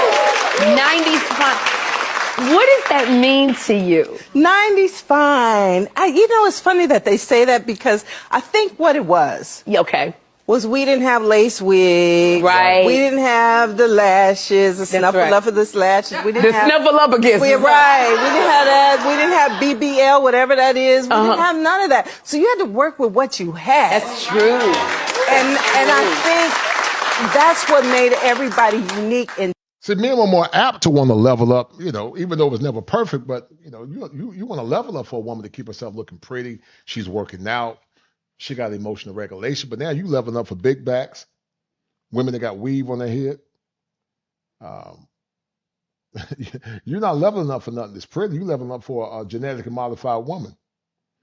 And so what are these young men got to level up for? And two, we know there are some good women that don't conduct themselves that way, but I would argue that the dysfunctional looking ones are more the norm there versus the functional good women.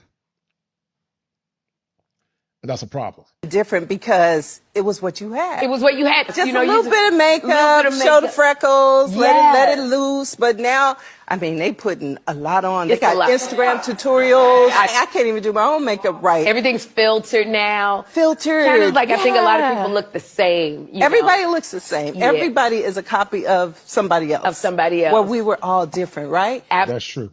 They all look the exact same. Yep. They going to the same doctor, getting the same number 13, going to get the same wigs, same eyelashes, same makeup tutorial, same. They even talking the same. Clock it, and wonder why no man want them too long. No man want to stay with them. Every man think you are replaced. But we say level up.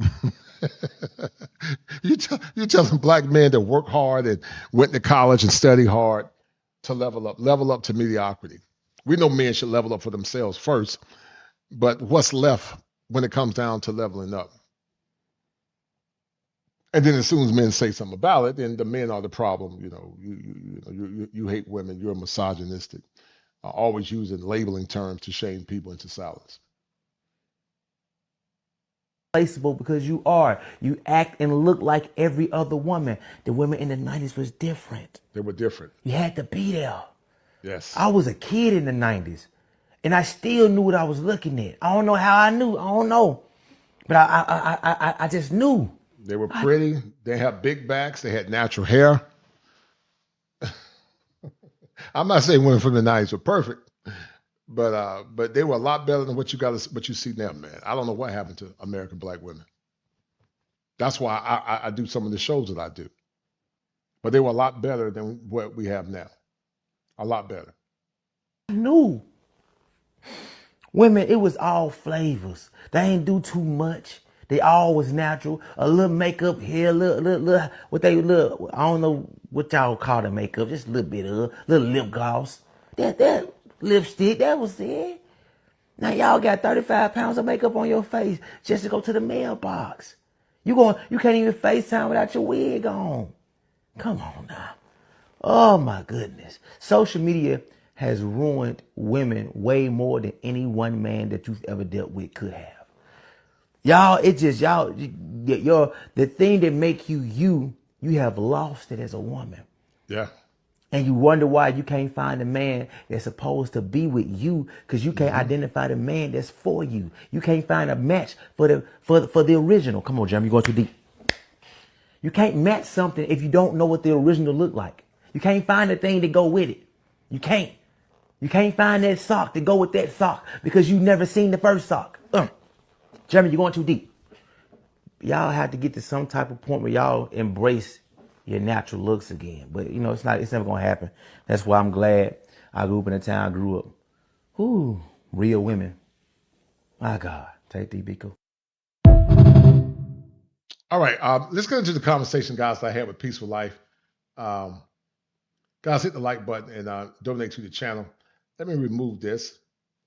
And this is more or less also talking about what Dr. Ryan Teraban said. So let's look at this show that I did with A Peaceful Life. And I'm just going to let this play. And I will temporarily interrupt when necessary. So have modern women finally discouraged even the sense from dealing in dating? Y'all tell me what y'all think. And we're going to play it right here.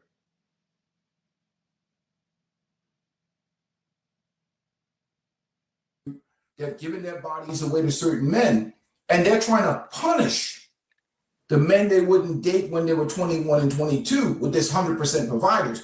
These women have been feminists their whole life, strong and independent, raised, you don't need no man. And I'm saying that the relationship market has changed into prostitution, and they're really fishing for a simp or fishing for a sponsor. But what I wanted to pivot for you, because I know you, first of all, guys, hit the like button on the channel and make sure you support the Kosher Clinician. Do you have your Cash App so you can put it in the chat, brother? You put your chat. Yeah. I definitely do that. And listen, guys, y'all support Peaceful Life, man. Listen, man, we put our neck on the lines trying to inspire men, you know, and then on top of that, you know, I mean, I'm not a fake therapist. I'm a real therapist. My credentials speak for itself. I just take a more non-conventional approach. And, you know, some might say I'm controversial. I'm not controversial. The truth is controversial. Or they might say I'm unorthodox, but I'm not unorthodox. You know, we live in a time now where truth is stranger than fiction, and delusion is at an all-time high. And so folks don't want to deal with reality. I'm just talking about reality, and I hate manipulation. I tried everything to help with my gut health. As soon as I started eating Factor's Mediterranean meals, I was shocked. Before Factor, I was constantly bloated and never really knew why. What finally helped was their Mediterranean meals. They're fiber forward, packed with real vegetables, and feel so much lighter on my stomach. Meals are fresh, never frozen, and make it insanely easy to eat the world's healthiest diet without overthinking it. My gut feels better, my energy's back, and I don't feel weighed down anymore. If gut health has been on your mind, Factor is a really easy place to start.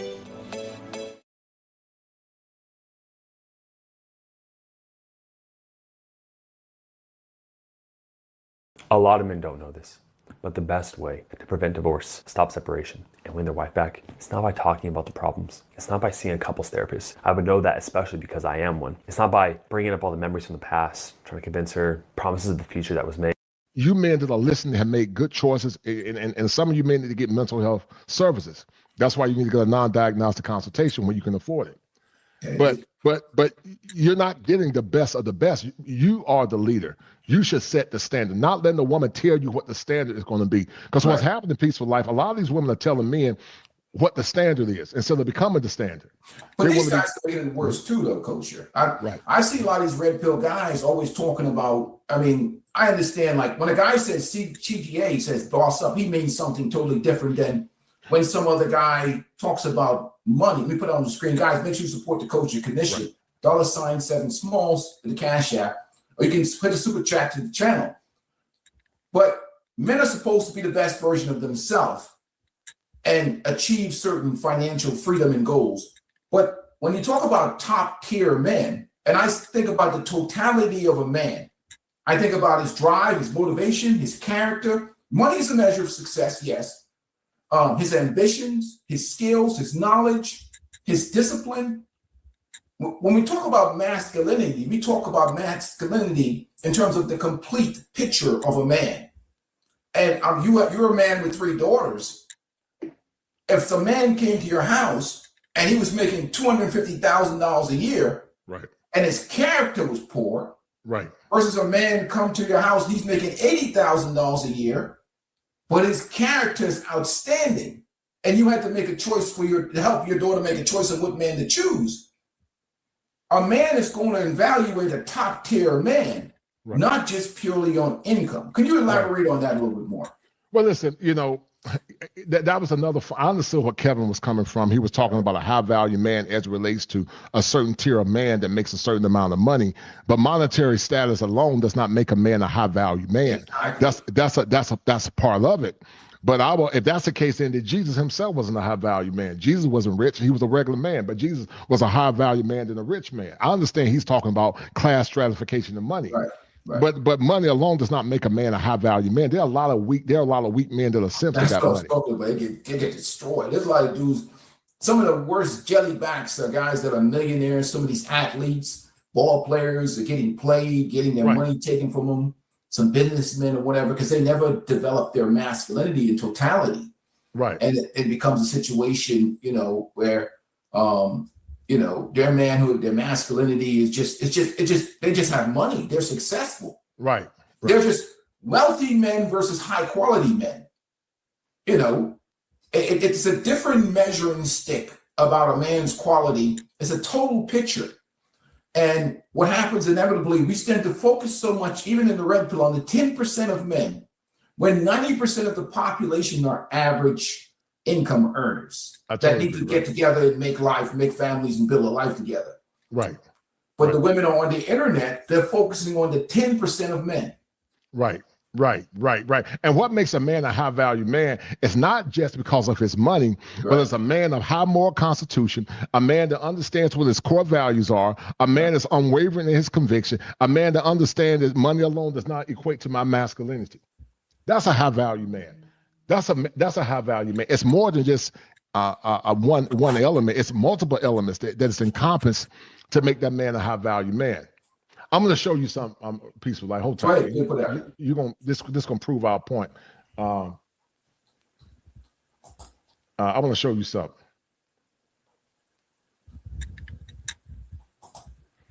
I'm gonna do a show on this guy too, man. I saw a show, but he's a high value simp, and this man proves my point.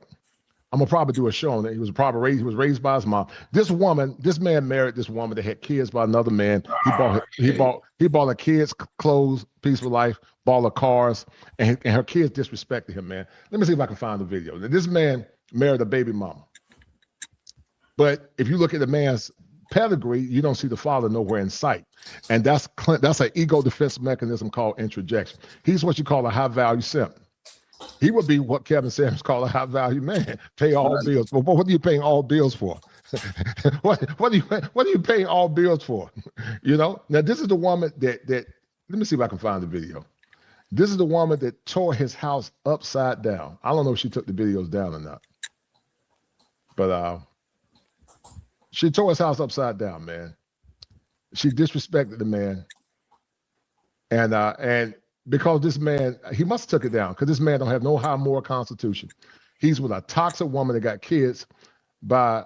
You know, with AI, you can create any character you want in seconds. This used to require huge Hollywood budgets, complex software, and tons of time. But right now, all you need is a laptop and knowledge of the best AI tools out there. It'll cost you practically nothing, and it doesn't require any subscriptions. In just 2 days, we'll show you how to unlock the most advanced AI filmmaking and content creation tools without having to pay a cent in overpriced subscriptions. With these tools, you'll learn how to create scroll-stopping videos that rack up millions of views, craft wildly profitable online ads that blow up your brand, and turn any creative idea into a powerful short film that looks like it belongs on the big screen.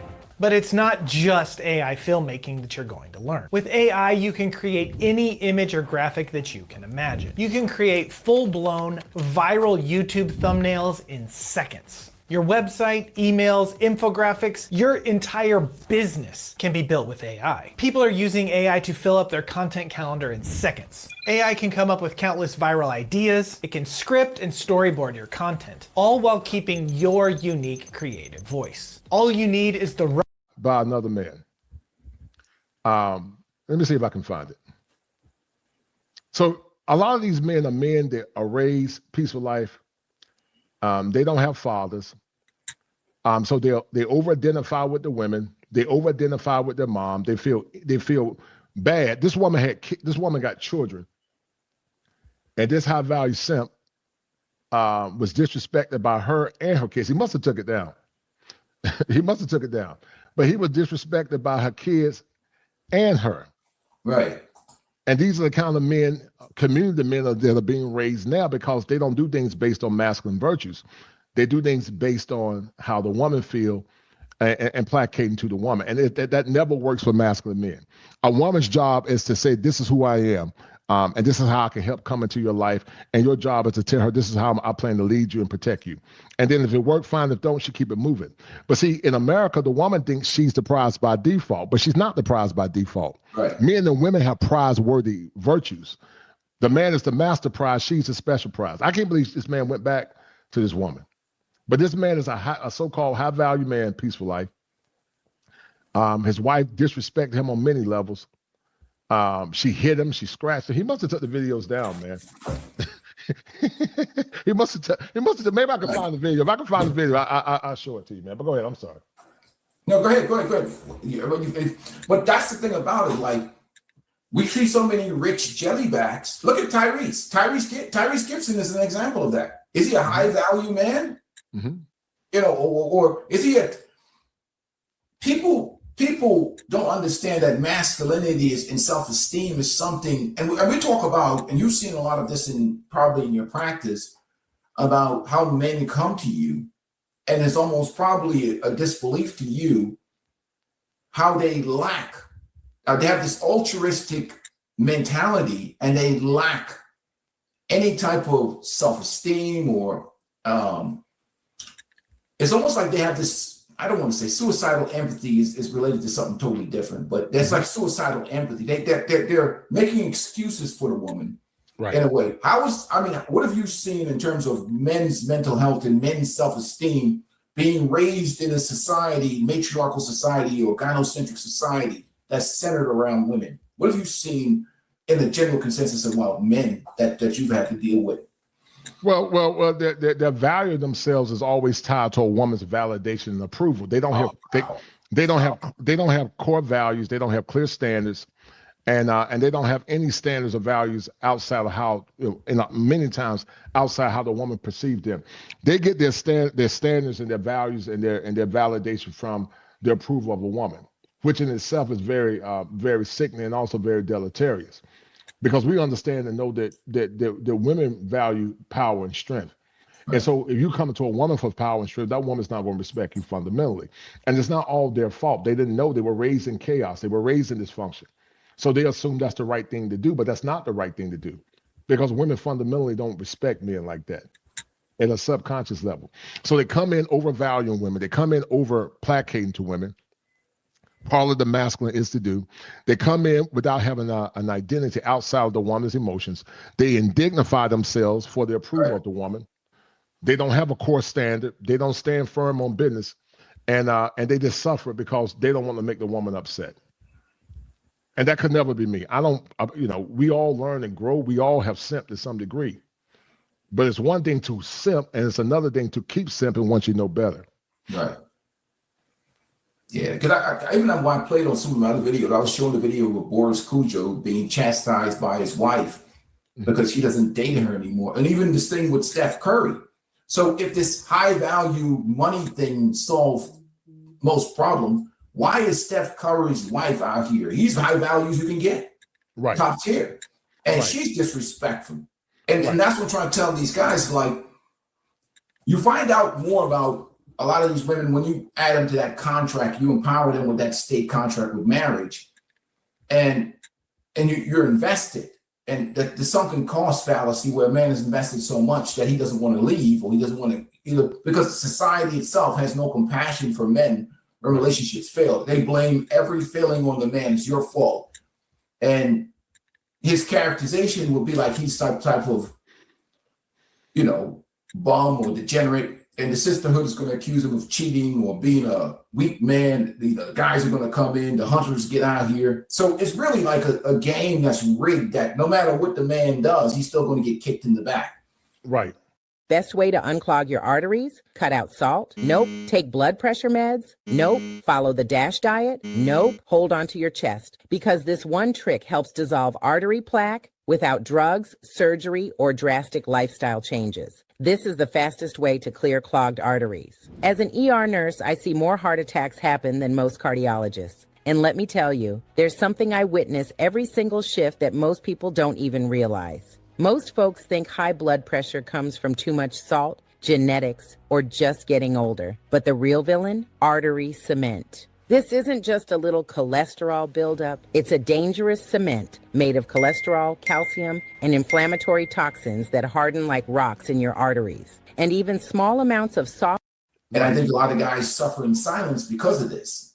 And they're afraid to say anything. Go ahead, bro. Well, you could be a man with money, but if you don't have any masculine constitution or masculine fortification, it means nothing. You got, being a man is one thing, but being a man with money is something totally different.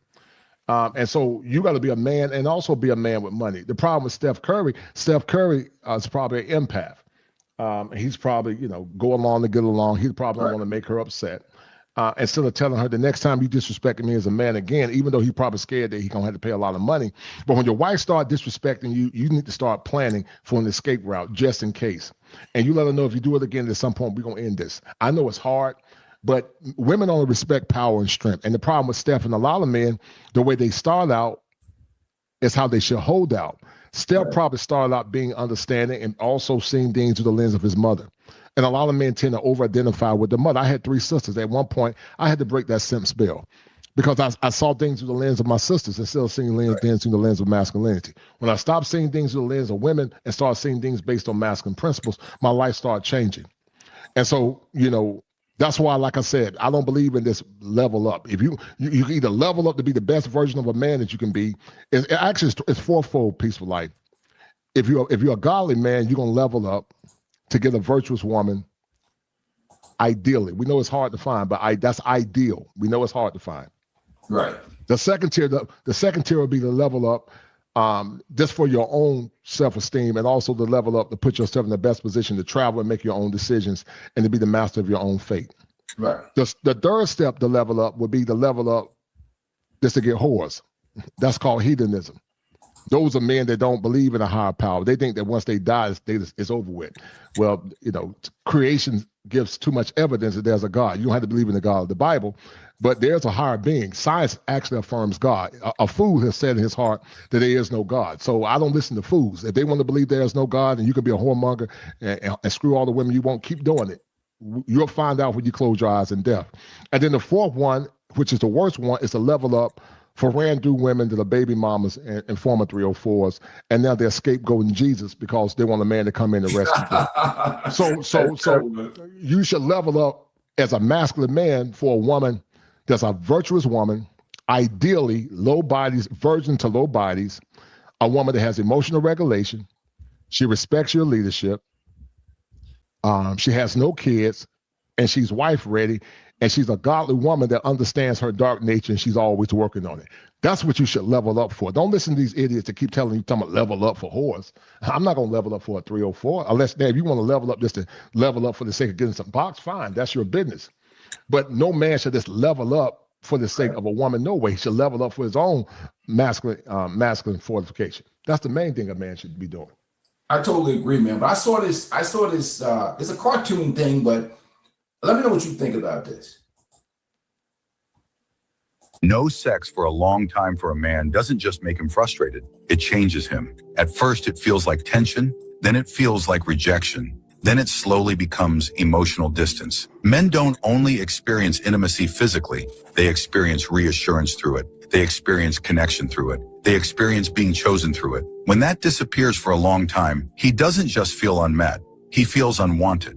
And a man who feels unwanted doesn't usually explode. He adapts. He stops initiating. He stops expressing desire. He becomes quieter, more self-contained, more guarded. Not because he stopped loving, but because reaching started to feel humiliating. Over time, that lack of connection bleeds into everything. Conversations feel colder. Affection feels forced. Home feels less like refuge and more like obligation. Intimacy is not just about sex. It's about emotional safety, bonding, and mutual desire. When that's neglected, resentment grows quietly. Men who understand this learn how to address the root without begging, without anger, and without losing their dignity. I break this down clearly in my guides. Comment mind, and I'll send them to you. No sex for a long time for a man doesn't just make him frustrated. It changes him. At first, it...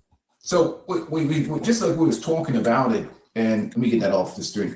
A lot of men are suffering in silence, and we deal with sexless marriages, and a lot of these women who get with men they wouldn't dated when they were 21, right? And the guy or guys that are they get with women that are. That's why this conversation about money irritates me so much with these some of these red men and some of the manosphere, some of even the red pill content creators, which they put out generally good content, but when they get into talking about this money thing, the level up part is about freedom. But there's guys who make money that pay all the bills, that are doing all the right things and are still living in households with sexless marriages. Yes, sir. I've seen it. That's the sound of an American oil company hard at work. Want to be a part of it? Listen up. Hello, my name is Adam Ferrari, and I'm the CEO of Phoenix Energy. I look forward to you joining us at our next webinar where you can drill deeper into our bond offering. We currently offer 2 investment opportunities, a private placement bond offering for accredited investors with target annual interest rates between 9 and 13%. Also, we offer a registered bond offering open to both accredited and non-accredited investors with rates ranging from 9 to 12%. Our daily production rates have risen as high as 39,000 barrels of oil per day. We've sold more than 10 million barrels, and we're just getting started. Sign up for the webinar and start your journey with Phoenix Energy today.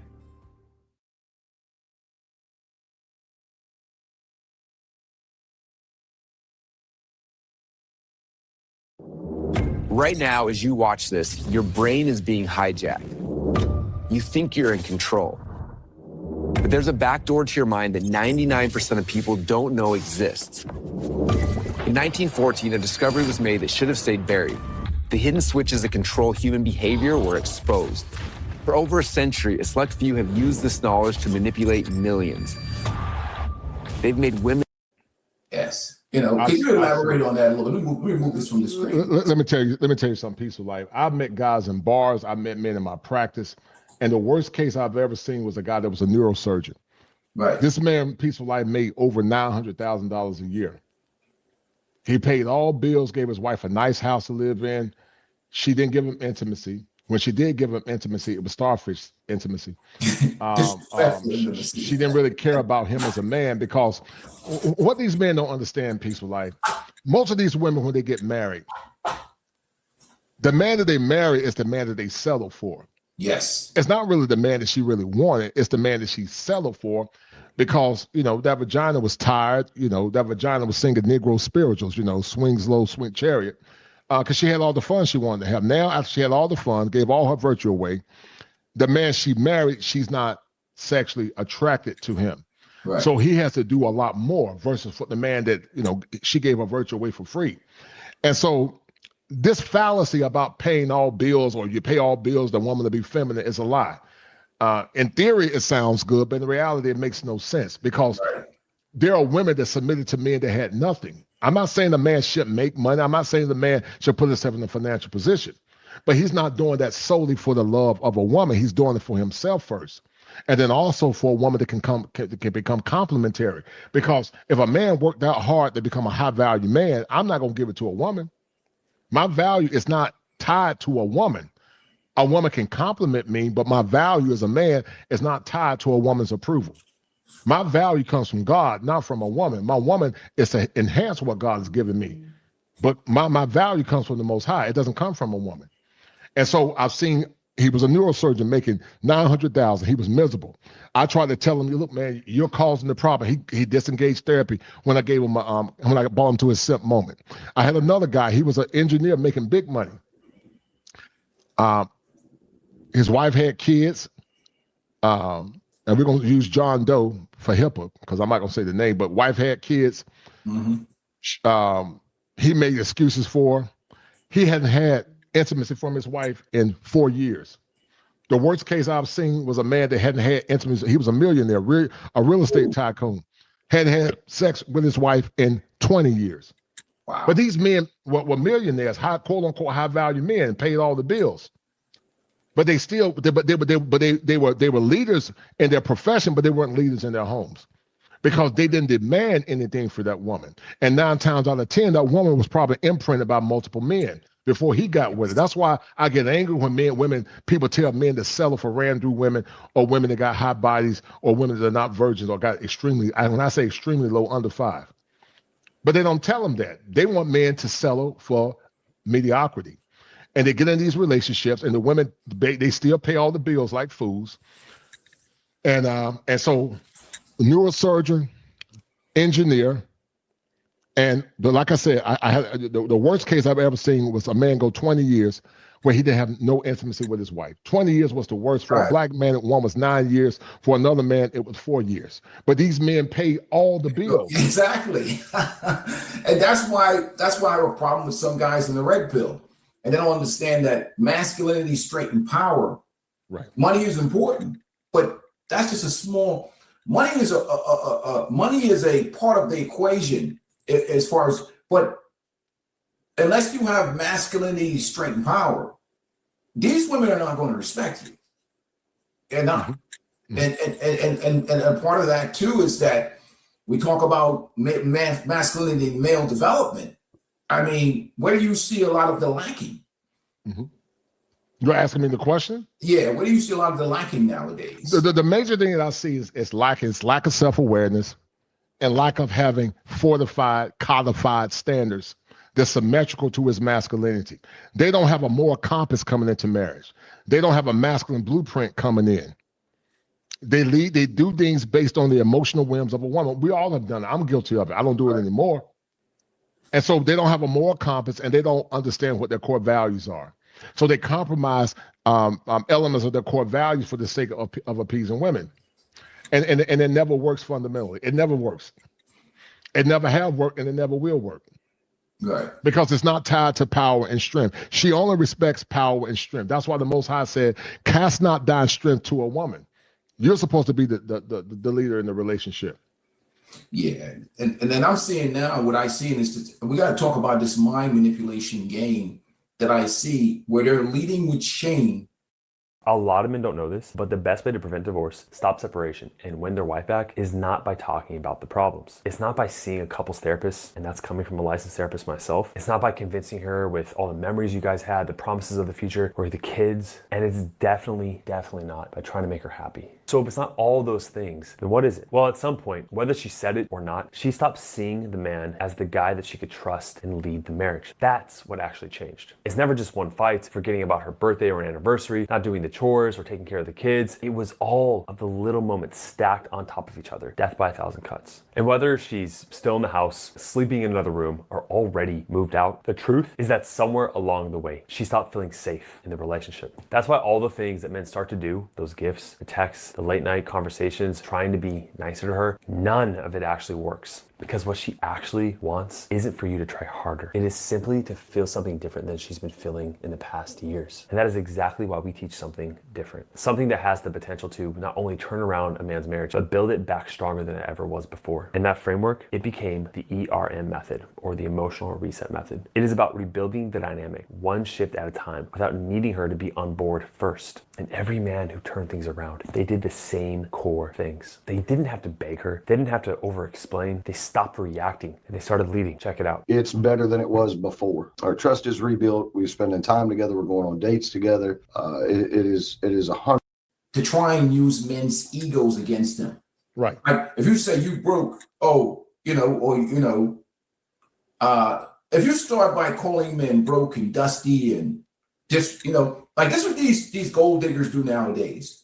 What they do is, it's like, I think even CJ was talking about it one day, was talking about how do you get rich people to spend money?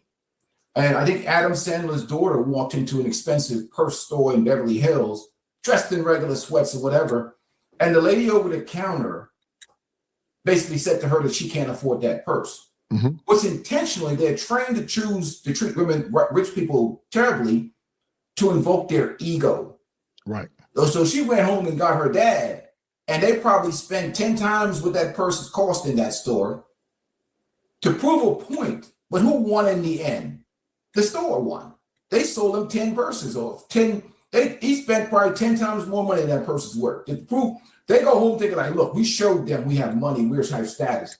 And I think what these women are doing nowadays, the sprinkle mentality, is they're coming out shaming men, calling them broke and dusty and you can't afford it, or provider man, you have to pay 100% of the bills, to get men to try and prove their masculinity to a bunch of burnt out, ran through women. And that's the problem. It's the same mental tactic, gymnastic that's being used. You're laughing. No, I'm saying they're using that psychology that they use in Hollywood. Oh yeah, it's reverse psychology at its finest. It's all mind manipulation and reverse psychology. And basically what it is to gain an advantage. Remember, the key preamble is that she only respects power and strength. Right. Ever since the fall of man, woman been wanting power in the relationship. And if she's not a godly woman, she'll take it by any means necessary.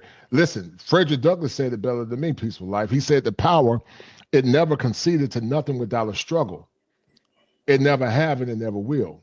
Right. So she's gonna always come in looking for power. She wanna change you to her program. Most men don't expect their women to change when it comes down to beauty, and most women expect men to change as it relates to her emotions, manipulating him. And a lot of these simps, they fall for it, man. I call it simp fishing. And that's what I see with that. What happens if you lead with shame, what happens is it gets guys back on their heel, but they don't realize that what's talking to you is an old, burnt out, ran through chicken heads with the one video I saw where the chick said, well, I have 10 streams of income. Mm-hmm. But men got to pay for my babysitter if they want to date me. Now, no successful, obviously she's lying. She doesn't have any 10 streams of income. She's probably broke as hell, but she ain't got no money. But that's called gaslighting value. I see gaslighting value. I call it simp price gouging. Looking for that guy that just so weak and doesn't understand that woman is getting destroyed in the bedroom at night by situationships and other men that are not paying any dudes from the neighborhood, ex-boyfriends from the past. They're using her basically as a sperm receptacle, but she's online gaslighting value. And because the internet feeds women with so much delusion and visions of grandeur, they get people liking their video, liking everything they do. You got simps in there liking.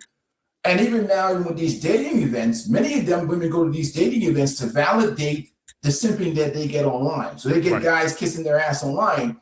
And that's why they're begging for men to approach them now. They already know the men they want. The men they want don't want them. So what they're getting a lot of simping and hideous dudes online coming at them, trying to get at them for, but when they go out in the real world, the reason why they want men to approach them so that they can reject those men that they don't want in the first place, and it validates their online, persona of, they got all these simps coming at them, they got all these jelly bags coming at them. Now let's confirm this in the real world. They're not going to give those men no opportunity because even in the real world, they're arrogant and they're out of touch with reality. When you have old women like Lisa Ray talking about provider man and they want to provide a man, and that's why I says, that's what it makes me so upset, because they keep trying to sell their standard of femininity to a man. And I'm really thinking about writing a book called Black Love Without Consent, instead of asking the man, okay, what can I offer you to make you happy in this relationship where it's fair? And they're not going to ask that because they're selfish by nature. And so they use manipulation and backdoor tactics to manipulate men. They say, I want to provide a man. Well, ma'am, why, I'm not paying 100% for no used cat. I'm just not going to. No man should. I'm not going to be 100% provider male. I might pay some money, and then whatever money you pay as a husband, I'm going to make sure that money is going towards the family and whatnot. But if I pay a certain percentage, you're not going to be just taking the money, doing what you want to do with it while I'm paying all the bills. And then once you get sick of me and get tired of me, you can say, I want a divorce because I'm not happy. You got to make a woman earn the relationship. Most men don't make women earn it. Yeah, a woman got to earn that relationship. It's like the man got to work hard to earn that woman's trust. Men should work hard to earn their wives' trust. Would you agree with that? Yeah, I totally. But what's left in a 58-year-old woman for a man? Like, that sugar cane is dry. There's no more juice in that sugar cane. I mean, once you chew up that sugar cane and you take all the juice out of it, I mean, what else is left? What is a man going to get from being a provider for a woman that's past her birthing age? She's past 35. Right. I mean, you're dealing with a senior citizen. So really, you're dealing with, I mean, who's trying to pay 100% of the bills for senior citizens? Like, who the hell is going on here? I mean, like, right. Well, that's what Lisa Ray, I think 59, she wanted the man to pay 50% of bills. And that's why I said I respect Kevin Sanders, but if Kevin Sanders was alive now, I would have a conversation with him and say, sir, there are holes in your argument. And you're seeing things through the lens of your mother because he was raised by his mom. Right. And Kevin Sanders regretted being a simp. He said that, he used to take care of, he was a stepdaddy, a simp daddy. Yeah, that's and he said he regret doing it. So Kevin had to evolve and grow. As men, we evolve and grow. But men need to stop taking bad deals because they're not going to take a bad deal. A woman's not going to take a bad deal. Hell no. She's not going to take a bad deal. And guess what? I'm not mad at her. So guess what? Don't get mad when I say you don't qualify. They're only doing it to the men they don't want, because think about it. But for men that are older, mature, and whatever else, and if men have to pay 100% of the bills and he's a masculine man, he's going to go out like Bill Parcells. He's going out like Parcells. Right. he got the 26-year-old girl. Right. You see what he did? That fake feminist thing. What he did is he had the girl pretend like she was empowered, and she went off in the news. That's a scam. Bill ran that play, right? You notice you haven't heard anything about her acting up since then. Mm-hmm. That's true. They'll control that girl. That's what true. Bill did was I call it feeding the hyenas. What Bill did was this. Bill is very smart. He's going to show the girl like she's just getting over on him and she has him in check and she's in charge. And he knows that these feminists are slaves to empowered women, taking advantage to men and mistreating men. Right. So what he did is he fed the hyenas and he got them off his scent. So now when they see the young girl on the sidelines and everywhere, they're like, yeah, that bitch she's got that dude under control. While Bill is pounding the hell out of that at night and telling her to shut up and go sit in the corner. And Bill is clever, man. I don't fall for that fake shit. But if a man has to pay 100% of the bills and he's old, and all these women, the old one want him for money, the young one want him for money, he's just going to go out like Parcells. Right. They're not looking for connection and love. They're just looking. Look at Lisa Ray. They're looking for money. And now you guys, right. And Lisa Ray is not giving you nothing in return. That's why when I hear these conversations, I cringe. You know, I can see if a woman was being fair. So, okay, I'm an older woman like Lisa Ray. I'm 59. I'm old. And so I don't expect this man to come in and be 100% provider male. I get so sick of these men telling men talking about a woman can't respect him unless he pay all the bills. Well, I've seen in practice myself that doesn't work. And even if it did work, a man should never pay 100% all bills for an old woman that's used up or these young 304s that's giving their bodies away to multiple men.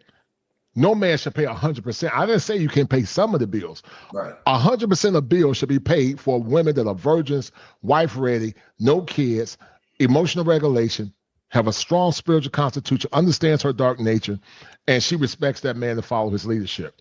Second tier should be women that got low bodies. And then maybe we can negotiate 90%, pay 90%. We'll prorate it based on how many men you've been with. We know they're going to lie about it, so you're going to have to take a lie detector test if you're going to be my woman. Because we know they're going to lie. I'm not going to invest. Listen, let me ask you a question, Peaceful Life. You were a cop and I was in law enforcement. We both worked in law enforcement. I went to school to be a cop. You were a cop. I could have been a cop. I had associates in law enforcement.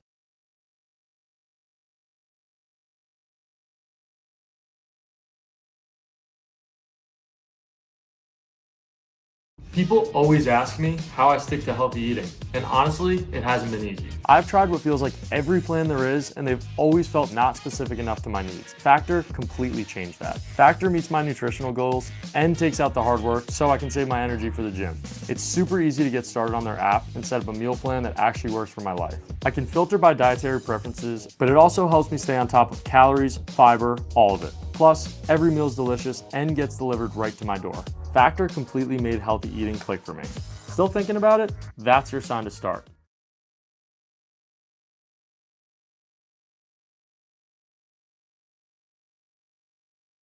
A year ago, this would have required entire visual effects team. And today you can turn your ideas into blockbuster scenes.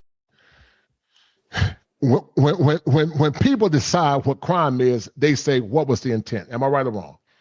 Right. You have to establish what the intent was. But also, when people decide to determine if there was a crime, they look at the background. They're going to do a background check, or they're going to do forensics to determine what the issue is. Anytime a person go into any kind of relationship, they're going to do a background to see if that person's value system line up with theirs. Right. But when it comes down to relationships, somehow we say our past don't matter, and we're supposed to look past it. And it burns me up because you know and I know it takes men years to become who we are. It took me years to become the man that I am. Right. A lot of sacrifice, a lot of hard work. And so they don't want these stories to get out because women by nature are solipsistic and by nature they're very manipulative. Right. They're going to manipulate you. They're going to come in and act like they're down with men or that she with your program, but she really has an agenda. It's just a mask. They all wear the mask, and then until you say I do, they pull the mask off. And we look at the delayed relationships too. What the problem becomes is this: women are putting everything first and then putting marriage and family second. Mm-hmm. So if you put your career, college, sexual liberation on the front end and your childbirthing years, and you've been alpha widowed over time, you know what I mean? Like the dudes have vigorously and viciously enjoyed you in college and dating, and the guy that's getting married is now number 10, number 20, number 30. Mm-hmm. I mean, how does someone stay faithful and loyal into a relationship? What is this guy getting? This woman has lost her ability to imprint and pair bond, and because you're always competing against the other guy, the other 20 guys that she's been with, and you just sign a contract with this woman, or you've made a covenant with this woman that has had 30 guys and has delayed marriage and family until she's older, ran through, and it's getting to the point where it doesn't even make any sense, right? It doesn't make any sense. It's like the married guys getting It doesn't make any sense. Deal ever. It doesn't make any sense. Let me tell you something. No person in their right mind will negotiate the deal that modern women expect men to take. Oh, it's a horrible deal. Just for the sake of it would be a horrible deal. She wouldn't even negotiate a deal that horrible. Because ain't no woman gonna take a man unless she's sexually attracted to him that say, okay, well, give me 20 years before I get on my feet, and then I'll show you I can be a good husband. He got to have his value already in hand by the time he get with that woman. Because watch this, she gonna always judge his future. So why shouldn't you judge her past? Right. She gonna judge your future income, how much money you gonna make, and she don't give you a pass. But we keep holding men to these 1950 standards while women can be modern. And folks get mad at me, you know, I'm not controversial. I get sick of folks talking about the truth. The truth is controversial. I'm not saying that it's not the truth. Is this the truth?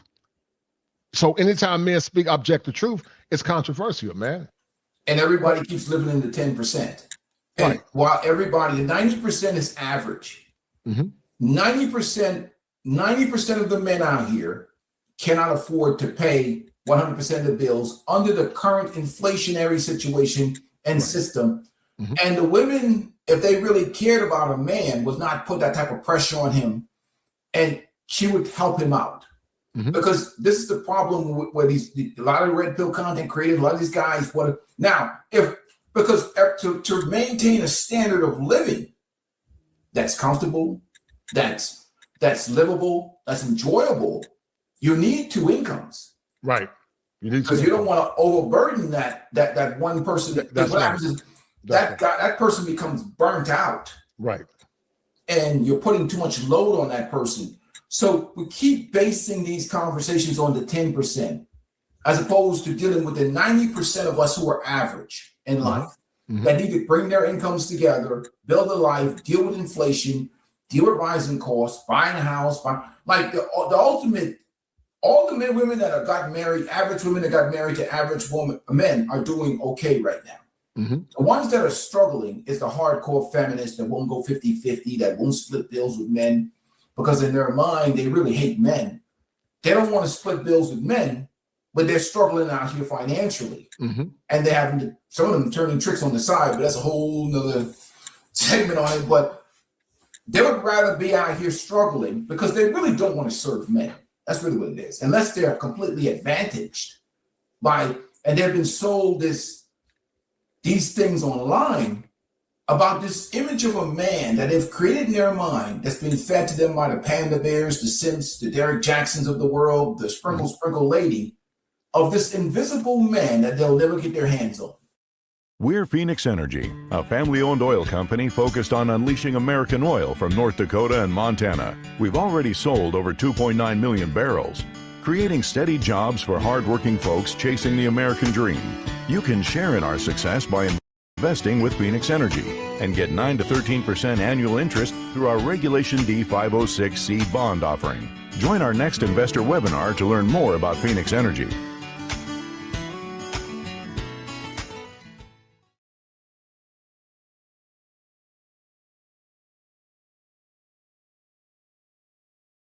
Quickest way to improve vision. This is the quickest way to improve vision without drops, surgeries, or injections, even if you have AMD, cataracts, or glaucoma. Did you hear Oxford discovered vision problems are 100? Right. And you know what's so sad is what this Shira 7 chick did to her husband when he passed away. Oh yeah, she basically said, you know, he's a nobody. Yeah, he's a provider. He paid all the bills. She saw that. She just saw him as a human doing, man. It's terrible, bro. She didn't see no redeeming value in that man. Yeah, it was disgusting, man. Like you know, there's certain things that I guess of the past that we just didn't do, man. We didn't talk about money when people passed away. You talked about their character, the type of person they were, how good they were to you and the family, and everything, the good things, good deeds in life, and who they were as a human being. You never talk about he was a good husband, he was a provider, now he's dead. Like, right, and what happened is she created this. Right. Very narcissistic. It's narcissism, and again, it is spread globally. And I see it now. Even when I look at the Chinese, have it bad, man. It's a global thing created by this narcissistic, the social media. How would I put it? Social media has created a new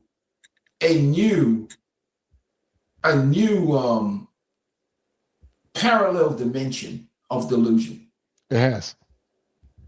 We think we're talking to somebody who's operating on the same frame that we're talking about, and it's global too, man. It's global. Mm-hmm.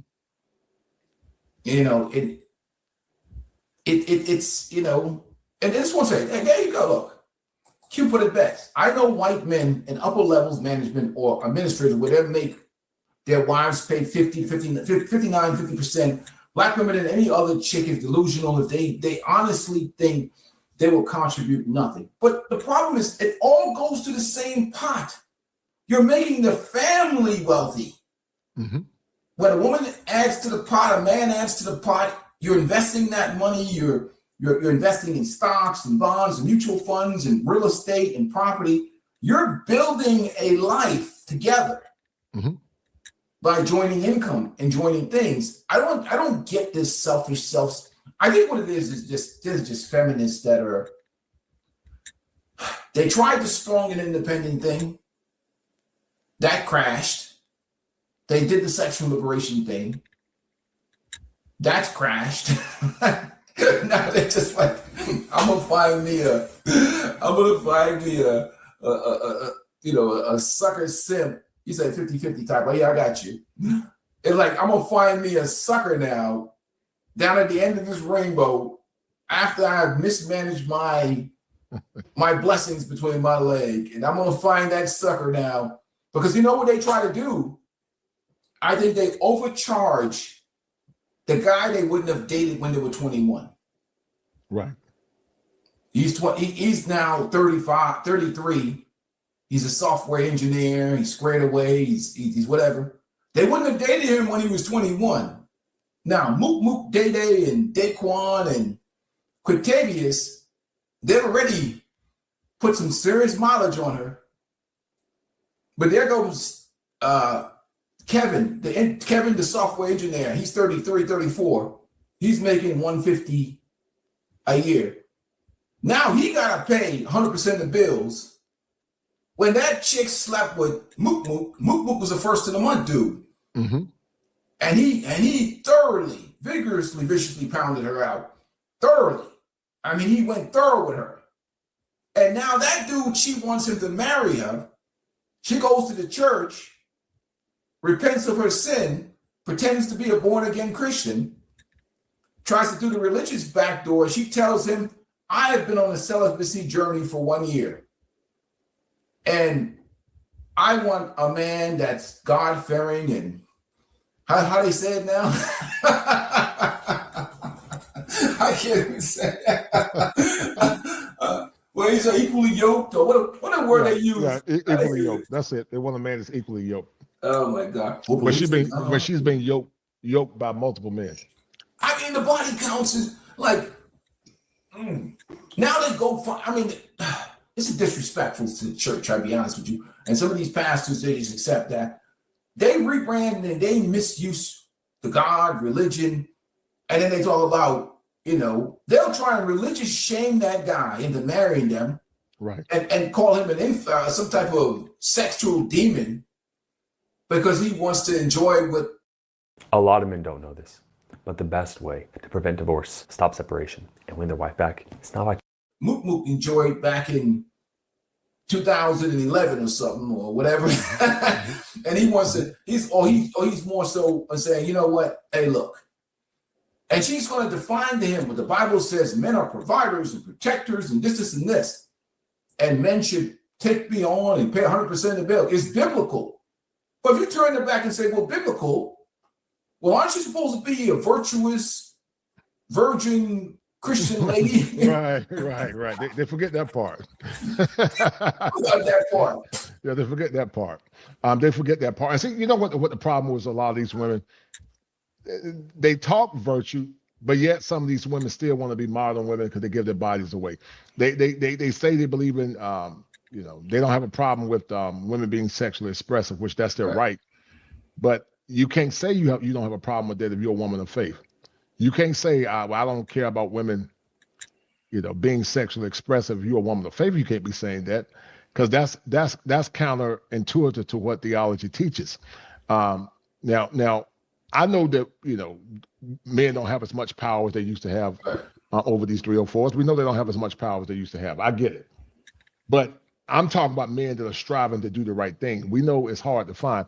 If they're striving, then they should have say-so over the kind of woman that they want, and not feel like they have to settle for any woman. They shouldn't have to feel like they got to settle because society told them, Jesus forgave me, so because Jesus forgave me, you're supposed to forgive me too and accept all my bad choices that I made, and and whatnot, and so we always want to give them an escape route. I'm not against women doing them. If that's what they want to do, they can be with a million men if they want to. The only thing I'm saying is that don't expect to be treated like the women that made good choices and had moral discipline. That's all I'm saying. If women want to swing from chandeliers and give their bodies to multiple men, that's their business. I personally don't care. But don't come in expecting to be treated like you're a virtuous woman. That's all I'm saying. Is that not fair? That's fair, but the rebranding is, again, they'll run that, I call it the religious Hail Mary. Right. The game is on the line. Remember when Seattle ran that ball into the end zone when they had back in the day, not this championship, the last one. Mm-hmm. And it was on the 1 yard line or whatever, and the clock was running out, or that long pass into the end zone. That's the Hail Mary. I call it the religious Hail Mary. It's almost like they've turned the church into a Jasper Engine Rebuilding Center, where they can go in there and get their, organs rebuilt and come back out virgins, and you can't see no kids behind them. I'm saying that spiritual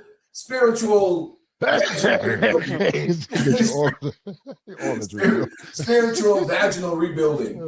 All of a sudden, the vagina closes up and it forgets that 2 kids was pulled out of there, and 30 guys have stretched her out and created a hallway, and now she's charging brand new marriage prices, and she expects men to pay all the bills. And it's the most disrespectful. It's very disrespectful. It's very disrespectful, but it's also very manipulative, because they don't expect men to challenge it. It's a manipulation tactic. Right. Could some not be aware of it? Maybe. Right. But that's why I said maybe. Maybe. But I think most know what they're doing. They know that that's not a good deal. They know that's not a deal. No woman that got a son want her son to get with a Randu woman. No. That's demanding top value. If she's a good mom, she don't want her son to be with no Randu woman. Right. And they don't understand, this it's tough out here in these streets, man. They out here, and that's the part that feminism, that the sexual liberation, the sexual revolution that has really destroyed marriage, it's destroyed relationships. It's taking the incentive out of men to want to be in long-term relationships with women. Right. Because it's like, what are you getting? And I've talked about it with you before. Imagine you walking in the mall with your woman, right? And you're a professional, you're educated, you're a software engineer, whatever. And then you walking with her, that's your wife or your girlfriend, your wife. Right. And then across the way, the pillows or whatever, the plants and whatever, you look over there, there's a dude with gold teeth in his mouth and pants sagging on the ass. He's like has arrested development. He's like our age, and he's got the salt and pepper too. Right. Got the gold too. That's mook mook. Right. And let's say, what's your wife's name? Let's say somebody's wife's name. And he all like, what's up, that's my girl? What's going on? And she turns her head to the side. Right. And you find out that she used to sleep with mook mook. Right. And now you're this 100% provider. And that dude made it with your wife. Right. And he hasn't had a job. He's been in and out of jail. It's been dusty. And you have to live with the fact that you've got mook mook seconds. Right. Like you're eating mook mook's leftovers. Mm-hmm. Imagine how much does that destroy? That's what women don't understand, how much that destroys a man's self-esteem, a man's ego, a man's pride. That like men want to feel like they got something special in their arms. They got something that walk around town with pride. Yes, sir. You're right. You're correct. And it's nothing proud. It's not. But see, but that's why I said men got to start defining their own standards and stop letting these so-called relationship experts or gurus or some other man tell you how to live your life. No man gonna tell me how to live my life. I wish a man would try to tell me how to live my life. I would knock him out with one hit. And I'm talking as a man now. You get hit in your mouth. You're not even on my level to tell me how to live my life. So I don't care about your anecdotal experience. You live your life, let me do me. But stop lying and telling these men to settle for something secondhand. It's very disrespectful, man. And I'm tired of it. Because I remember the standard. I know what men got back in the day because my daddy got it. And I know every man can't get there. I know every woman wasn't a virgin back then. And I know my anecdotal experience does not justify everybody. I understand that. Right. But I would argue that most women back in the past were either low bodies or virgins. I'm not saying women back then weren't doing sneaky stuff either. Ain't nothing new under the sun. They were getting it in back then too. But they won't get it in like they're getting it in now and not having any shame about it. But there was a lower probability that you're walking with your woman that she will encounter some guy or a guy that had sex with her. What if I told you this dish was actually healthy? Let's be real. Factor's menu is way healthier than the competition. Their chefs. Because given these women, when they switch, like some of them have to switch to a whole different zip code. They have to move. If they were a 304 in North Carolina, they're going to have to move down to, well, forget Georgia. Take this shit all the way to the west. Let's divide the country into three quarters. If you were North Carolina 304, you're going to have to go even past the Midwest and go all the way to the west. Go to California or go to New Mexico or something. You have to rebrand yourself in New Mexico because all the dudes around there know you were community booty. Right. And now whoever the sucker, like, in small towns, America is the worst because everybody knows the Village 304. Mm-hmm. So the guy that comes in and marries the Village 304, he has to live with every day he's walking around. It's that embarrassing thing where eye contact is being made. And you know what he did with your wife. You got to live with that shit. Women don't understand how humiliating that is. Well, because once again, we live in a society where, once again, we don't ask men what they want. We just think men should take bad deals. And really, they always talk about men controlling them. They're really controlling men by emotional manipulation. It's really manipulative control. They're controlling men through manipulation, man. And that's why we need to continue to have these conversations, man. That's why I like having these conversations because I'm not gonna let no cat on YouTube tell me. A lot of these cats on YouTube are fake anyway. They live behind avatars. Right. They don't even live the life they talk about. And so we're not expecting nobody to be whatever, but YouTube is entertainment. Oh yeah. I do entertainment. I try to be objective. I try to be fair. I am a real therapist. Nothing fake about me. I don't claim to be a perfect man. I'm striving to be perfect, but I'm not perfect. I'm striving. But it's the kind of business where you got to play the YouTube politics or not offend women if you want to be successful, man. And I'm not here to offend women. I'm just saying it's just a matter of fact. You got to ask a man what he wants. What women did years ago. Women asked the men what they want, and the men gave the women what they want. I'm talking about good men. I'm not talking about dusty men. I'm talking about good men. But they've got to the point where they've eliminated completely shame. I mean, you think about it. If a bird like like Sprinkle Sprinkle ran her mouth back in the early 90s, she would literally be laughed out of town. The women would shame her, I would say. The women would call her all kinds of names. And right now, what I see now because of social media, I call it rise of the chicken heads in my mind, because I mean, somebody let them out the farm. And I see birds talking to men on platforms, and these guys are entertaining these birds and arguing with them and debating them. Back in the day, dudes wouldn't talk to chicken heads like that. They'd be like, shut up, chicken, get out of here. They'll shut down these chicken heads, but we got birds weave head women and lashes, and you can tell these women are burnt out with tremendous amount of wear and tear on them. And they're talking to men, shaming them, disrespecting them, telling them what they deserve. I saw one chicken head in the video talking about men got to pay for her daycare, for the dater, for some other man's kids. Imagine the audacity. I'm shocked with it. But it's like I woke up in the Twilight Zone, man. The audacity of chicken heads. That's why I stay inside sometimes. I'll be like, I'm in disbelief because I'm out of touch with the culture. But it's like I woke up in a new dimension, a parallel dimension where masculinity was canceled. The audacity of chicken heads. I got to make a video about that because we're talking about women that would have been shunned back in the day. Now they're empowered with videos, women with platforms, like a woman like Check Sexy Red back in the day. That's a flying chicken glorilla.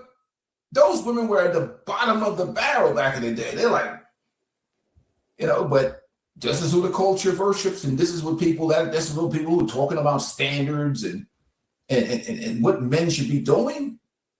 Chicken heads telling men what they should be doing. I think that's what the problem is with the culture. Man. Right. They're telling men how to be men. Yeah, and that's a fundamental flaw. Yeah. I got about 5 minutes. I got to run, man. Well, we got to get out of here anyhow. We got to get some support for this channel, man. Guys, you're the kosherclinician here. You want these streams to come through. We got to have to get some support to the channel. Let me put the kosher's cash up. We're going to get out of here in a little bit. Yeah, I got another good show coming up, man. I might even bring you on that one. I'm trying to, I'm gonna repackage it, but I do this because I want to see men do well. And peaceful life. You and I talk about it all the time. We're content creators. We're male content creators, and I don't know if you got the guys that are listening. If you like male content, support it, man. It takes a lot of time to do these shows, to put it together. We do it for the brothers. People always say y'all is doing it to make money. Yes, we're doing YouTube to make money and also empower men. We're just not doing it. No man gonna put 2 hours of his time on the line just to talk for the sake of talking. You do it with the incentive to be incentivized. We're doing it because we want to help brothers, yes, but we're also doing it because we want to make money. I mean, I don't, I hope any man would do that if he's taking his time. Go ahead, brother. I mean, if we really wanted to. If you really want to make money on YouTube, you just got to create a panda bear in China. You got to practice your panda bear technique, kosher. You got to get in there and start. First, you got to find yourself 400-pound women in the background, and you sit there. You give them your best kosher spiel about how you love big women and how men should be paying 100% of bills, and how you don't call her, you cash app her, send her some money. I can't. Who did that thing one time? Average Man did that thing with the panda bear. What is it? He did that thing with the guy pretended to be a panda bear, how the yada and them be sounding. You make a lot of money as a panda bear. You know what I mean? Like that's like you'd be like selling, but you got. Sleeping at night would be hard, but had me a peaceful life. It's had me running down the beach with two big backs, tongue kissing big backs and saying, "You guys, if she ain't 350, you don't holding her by her neck and shit, the breeze blowing through her hair, she ain't got no neck." All that shit. Be on the beach and shit. But that's how you make money on YouTube if you're really trying to. You're not trying to help anybody. You be all in some different shit. But anyhow, man, I appreciate you coming on, man. We're gonna get out of here for the day. Yeah. We're gonna. I'll chop it up with you on the back end, man. I'm gonna call you once you get off. All right. Yes, sir. Peace and blessings. All right. Be good, brother. Hey, salute to you, bro. Appreciate it, man. Appreciate it. Yeah, but it.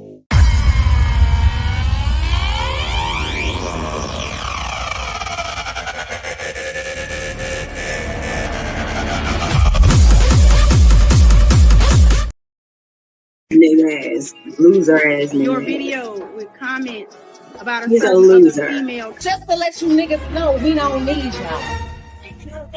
We want y'all, but we don't need you. 20 years later.